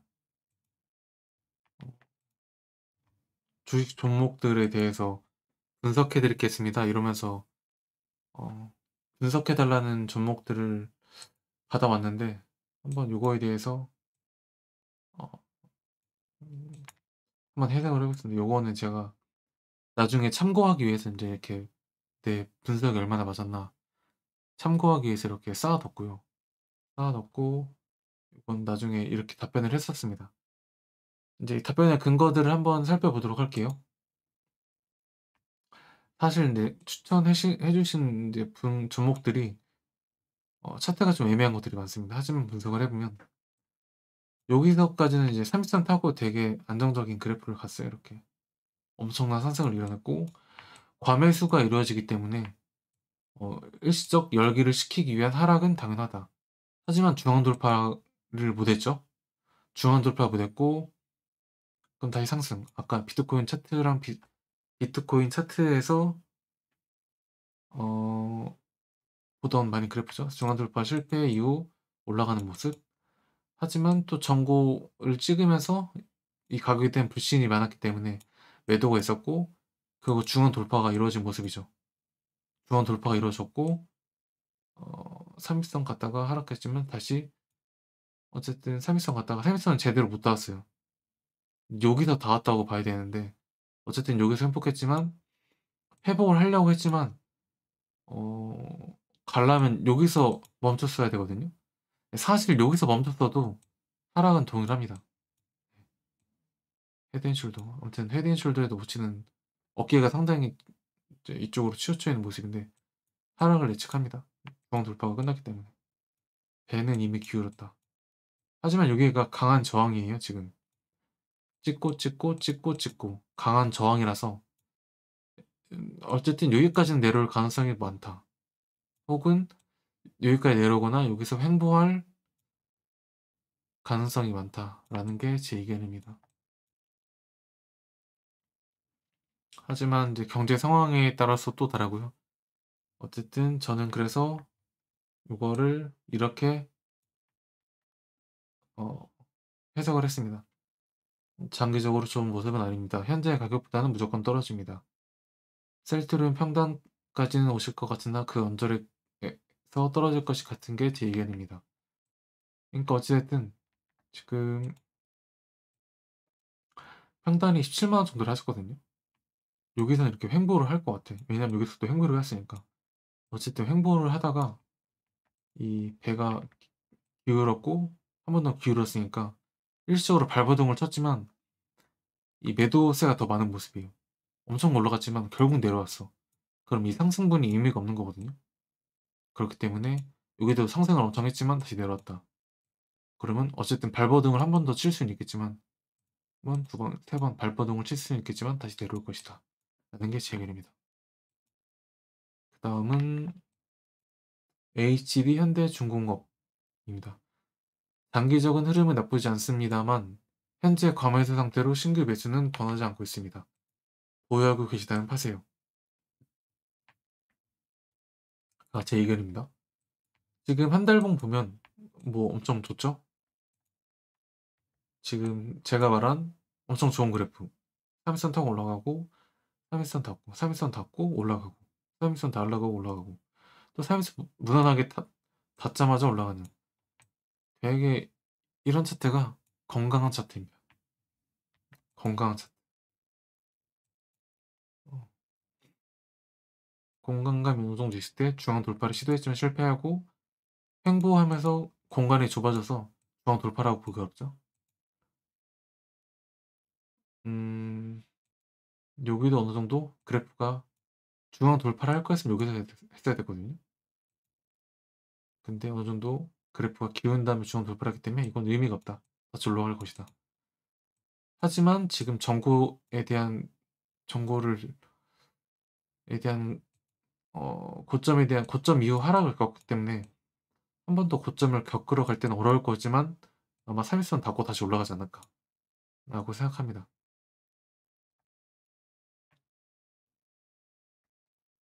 그렇지만 대략 여기 30 정고라든가 한 40만 원에는 팔아야죠. 40만 원. 네. 정고라든가 여기서 파는 게 좋다. 제가 보유하고 계시다면 파세요라고 말씀드렸는데 좀 이따가 하려고 다시 말해야겠네요. 제가 분석을 해줄 때는 그냥 거의 좀 날봉이나 주봉 위주로만 보고 말씀을 드렸는데 요걸 보니까 좀 생각이 바뀌네요. 15분봉에서도 되게 좋은 그래프죠? 햄스턴 닫고 올라가고 여기서 횡보하고 여기서 횡보하고 있다는 것 자체가 또 다른 상승을 불러일으킵니다. 예. 3일선 닫고 올라갈 거예요 또. 되게 좋은 그래프다. HD현대중공업은 일시적으로 오를 것이다. 한 37만 원까지 한 10% 정도 더 오르겠네요. 기아. 기아는 뭐라고 댓글을 남겼냐면 장기적으로 좋아 보입니다. 일시적 과매도 상태로 신규 진입하기 역시 좋아 보입니다. 라고 답변을 드렸거든요. 되게 좋죠? 중앙 돌파가 사실 됐다고는 생각은 해요. 하지만 뭐 엄청난 반등으로 이끌어냈고 햄스턴 닫고 다시 올라가고 여기서 다시 하락하긴 했지만 뭐 경제 상황이 안 좋고 어쨌든 뭐 안 좋을 수는 있으나 세 달봉에서는 뭐 생성까지 닿을 수 있겠죠? 7만 원까지. 하지만 좋아 보입니다. 아마 중앙 돌파를 시도하겠죠? 7만 5천 원 정도? 7만 5천 원까지 할 수 있습니다만 어쨌든 일시적인 과매도가 이루어진 상태다. 어쨌든 이 정도까지는 올라갈 거예요. 당장 다음 주 이번 달 내에 4월 달 내에 그렇기 때문에 일시적으로 진입할 만한 가격대이다 라고 말씀을 드렸고요. 그 다음 DLENC 보통주는 분석하기 애매한 차트입니다. 일시 상승 이후 하락할 것으로 보입니다. 장기적으로 좋아 보이지 않습니다. 라고 답변을 드렸는데요. 한번 보시죠.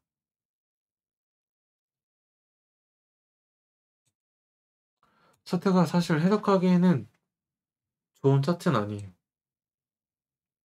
30과 120에 대한 근거가 명확하지 않고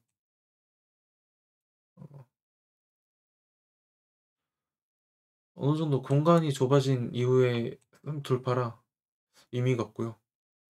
여기 3번 돌파하려고 하나? 주봉으로는 마땅치 않네요. 날봉으로 보니 중앙 돌파가 이루어졌고 일시적으로 상승할 것으로 보입니다. 30선 부근까지는 상승할 것 같고 여기서 움직임이 되게 중요한데 중앙 돌파가 이미 좀 애매하긴 하네요. 이 힘이 너무 셌어가지고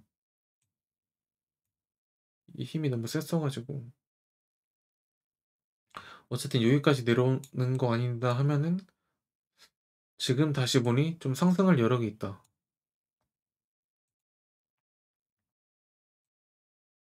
네. 여기서의 중앙 돌파는 의미가 없죠. 상승했고 한 44,600원 45,000원까지 상승할 우려가 있다 라고 보여집니다. 45,000원까지 상승했다가 전고를 뚫고 올라가면은 더 상승할 수 있겠지만 당장은 그래도 한 49,000원까지는 상승할 수 있겠네요. 하지만 그 이후에는 한 번 더 저점 테스트를 시도할 것 같고요. 일단은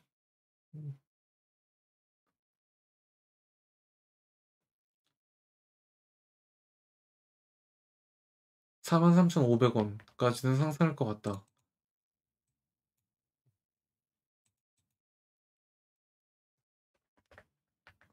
라고 답변을 다시 달아야 할 것 같습니다. 33,300원까지는 상승할 우려가 있다. 그 다음 ARM 홀딩스 그래프인데요. 단기적으로는 상승, 중기적으로는 하락이 예측됩니다. 120달러를 강하게 뚫어야 하는데 뚫지 못할 것으로 보입니다. 라고 말을 했는데 한번 보겠습니다. 이거 오래된 주식이 아닌가 봐요. 오래된 주식이 아니라서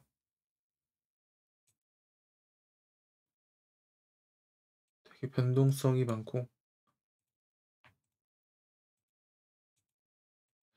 음 단기적으로는 상승할 것 같죠?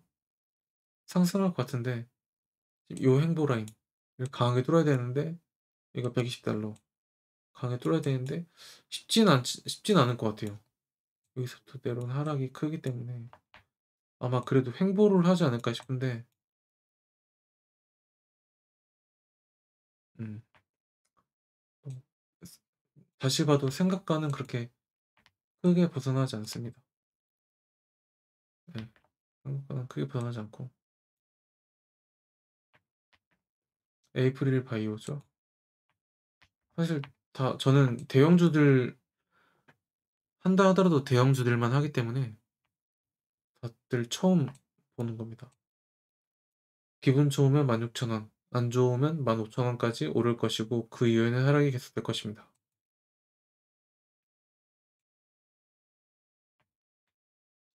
간단하죠? 중앙 돌파가 이루어졌고 30선까지 개매고 시기 그 후에 하락. 근데 하락에서도 일시적인 과매도가 됐기 때문에 일시적으로 상승할 것 같아요. 그러니까 이 정도까지.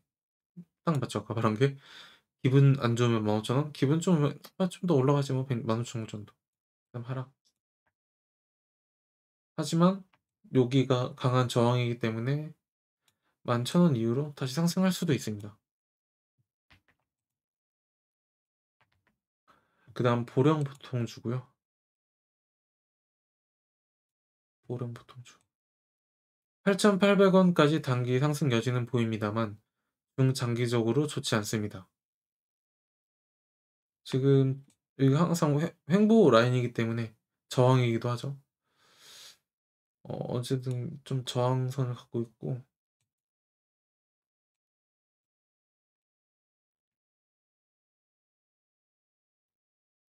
여기서 이미 중앙에 뚫렸잖아요. 뚫렸기 때문에 30선까지 갔다가 하락하는 모습. 하지만 저항이라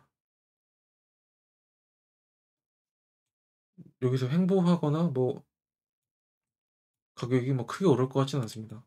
중앙에 뚫렸기 때문에. 그리고 전고 고점을 돌파를 실패했기 때문에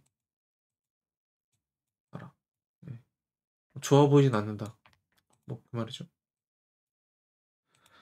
그다음은 루닛. 단기적으로는 52,000원까지도 상승할 수 있으나 중장기적으로는 하락할 것 같습니다.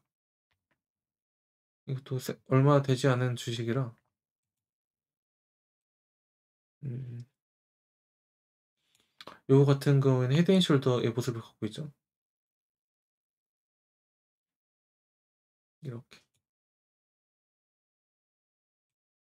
중앙 돌파가 이루어지진 않았으나 고점 실패하고 이 정도면 이 하락을 겪은 사람들 입장에서는 '이거 떨어지는 거 아니야?' 라고 생각했을 때 매도를 던졌는데 이 매도를 전혀 받지를 못하고 떨어지는 모습이에요.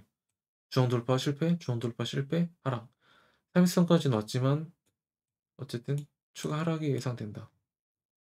여기까지. 저항까지죠. 저항까지 하락이 예측된다. 뭐 큰 상승이 예측되진 않습니다. 단기 52,000원 다시 볼까요?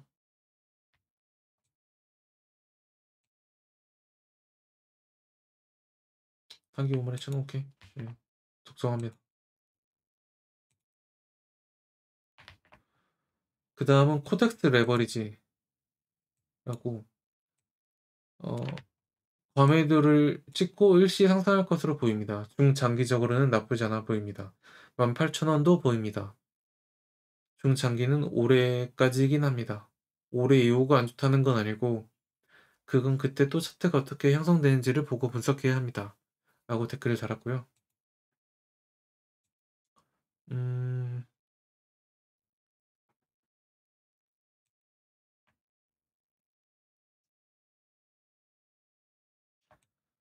지금 여기서 저항을 강하게 받고 있는 거라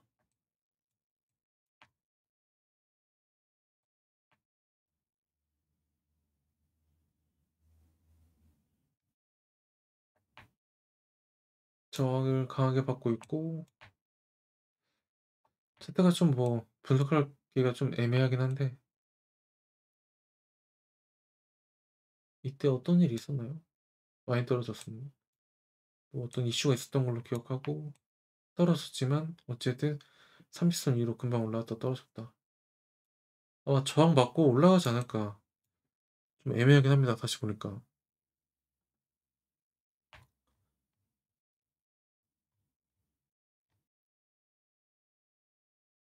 하지만 요 힘, 이 무효가 됐고 올라갈라 했으나 무효가 됐고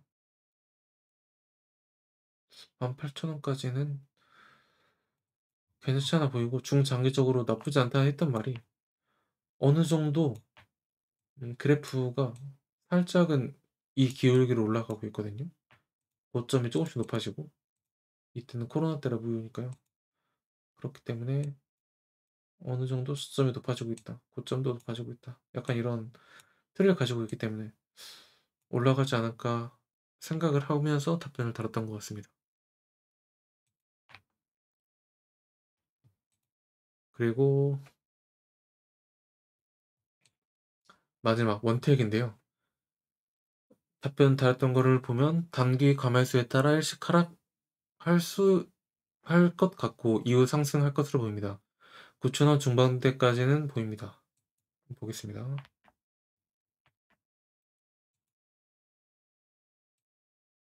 음,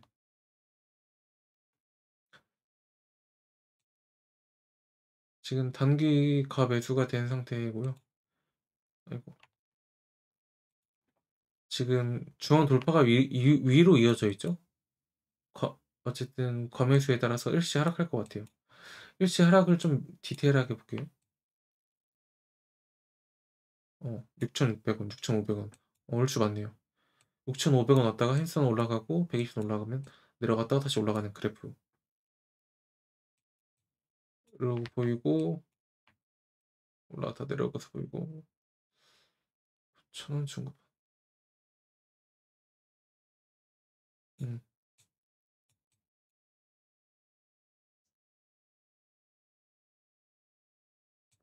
네. 뭐 올라갈 것 같습니다. 여기서부터 중간가 9,000원 중후반. 네, 이렇게 가면 될 것 같습니다. 네, 대략 차트를 통해서 이런 식으로 해석을 해 나가는 거고 물론 저 같은 경우에는 이 차트 해석을 하는데 너무 기계적으로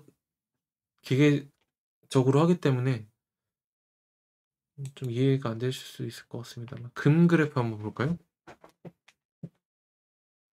금이 미친 상승을 이어져 가고 있는데 미친 안정감이죠. 중앙 돌파 한번 시도했으나 어린 반품 시도 없이 올라가고 3일선 다 하려고 할 때 올라가고 미친 상승. 저는 금을 팔라고 합니다. 3일선과의 거리가 너무 많이 떨어져 있기 때문에 과매수되어 있다고 판단하는 거죠. 근데 사실 저는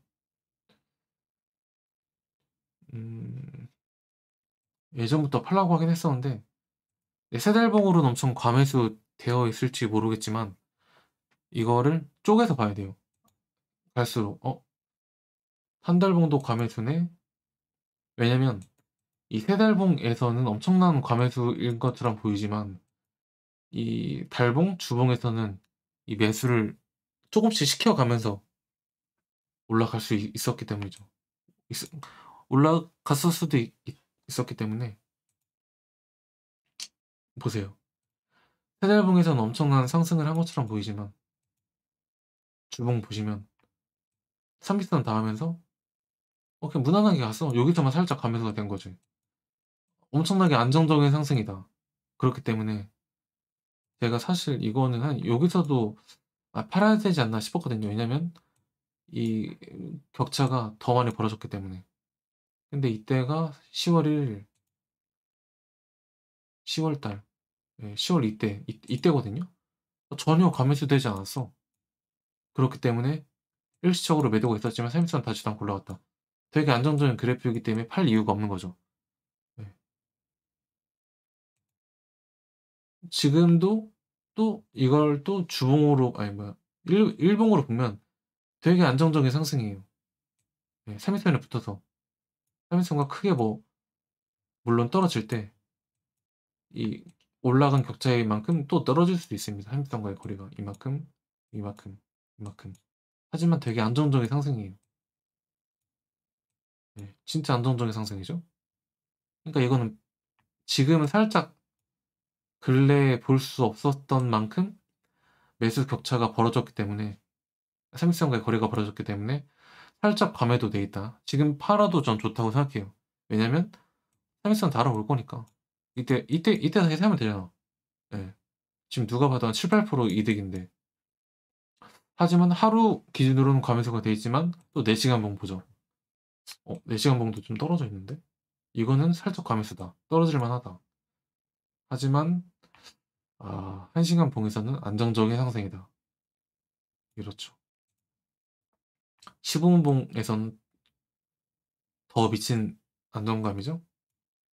중앙 돌파 한 번도 없이 30선만 고스란히 타고 올라가는, 안 팔아도 될 것 같습니다.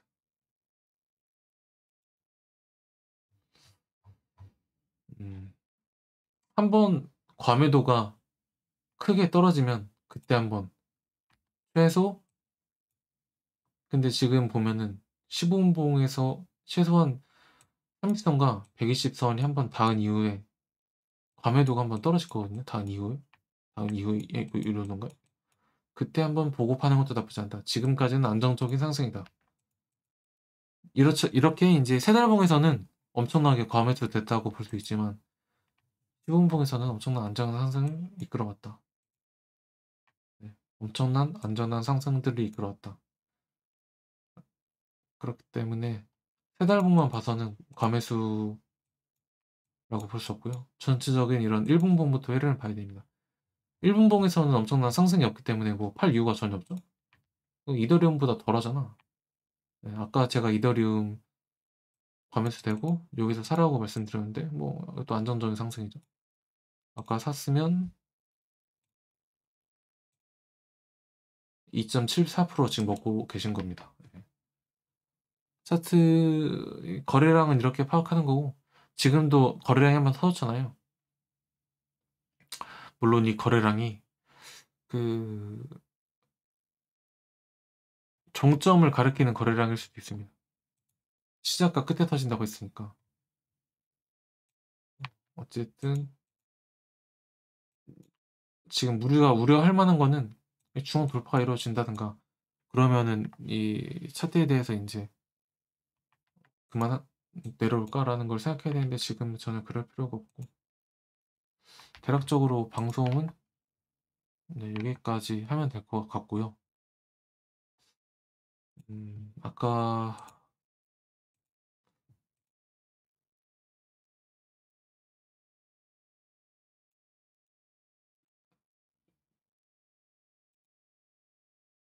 이거구나. 두 분한테는 댓글 다시 달도록 하겠습니다. 현대중공업과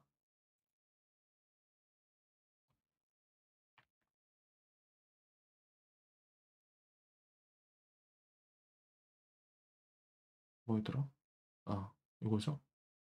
DLENC 보통주. 네, 아무튼 오늘의 방송은 여기까지 하고요. 또 뭐 궁금한 점 있으면, 되게 길었는데 얼마나 했지? 한 2시간 했네요. 2시간 했고 오늘은 방송 여기까지 하겠습니다.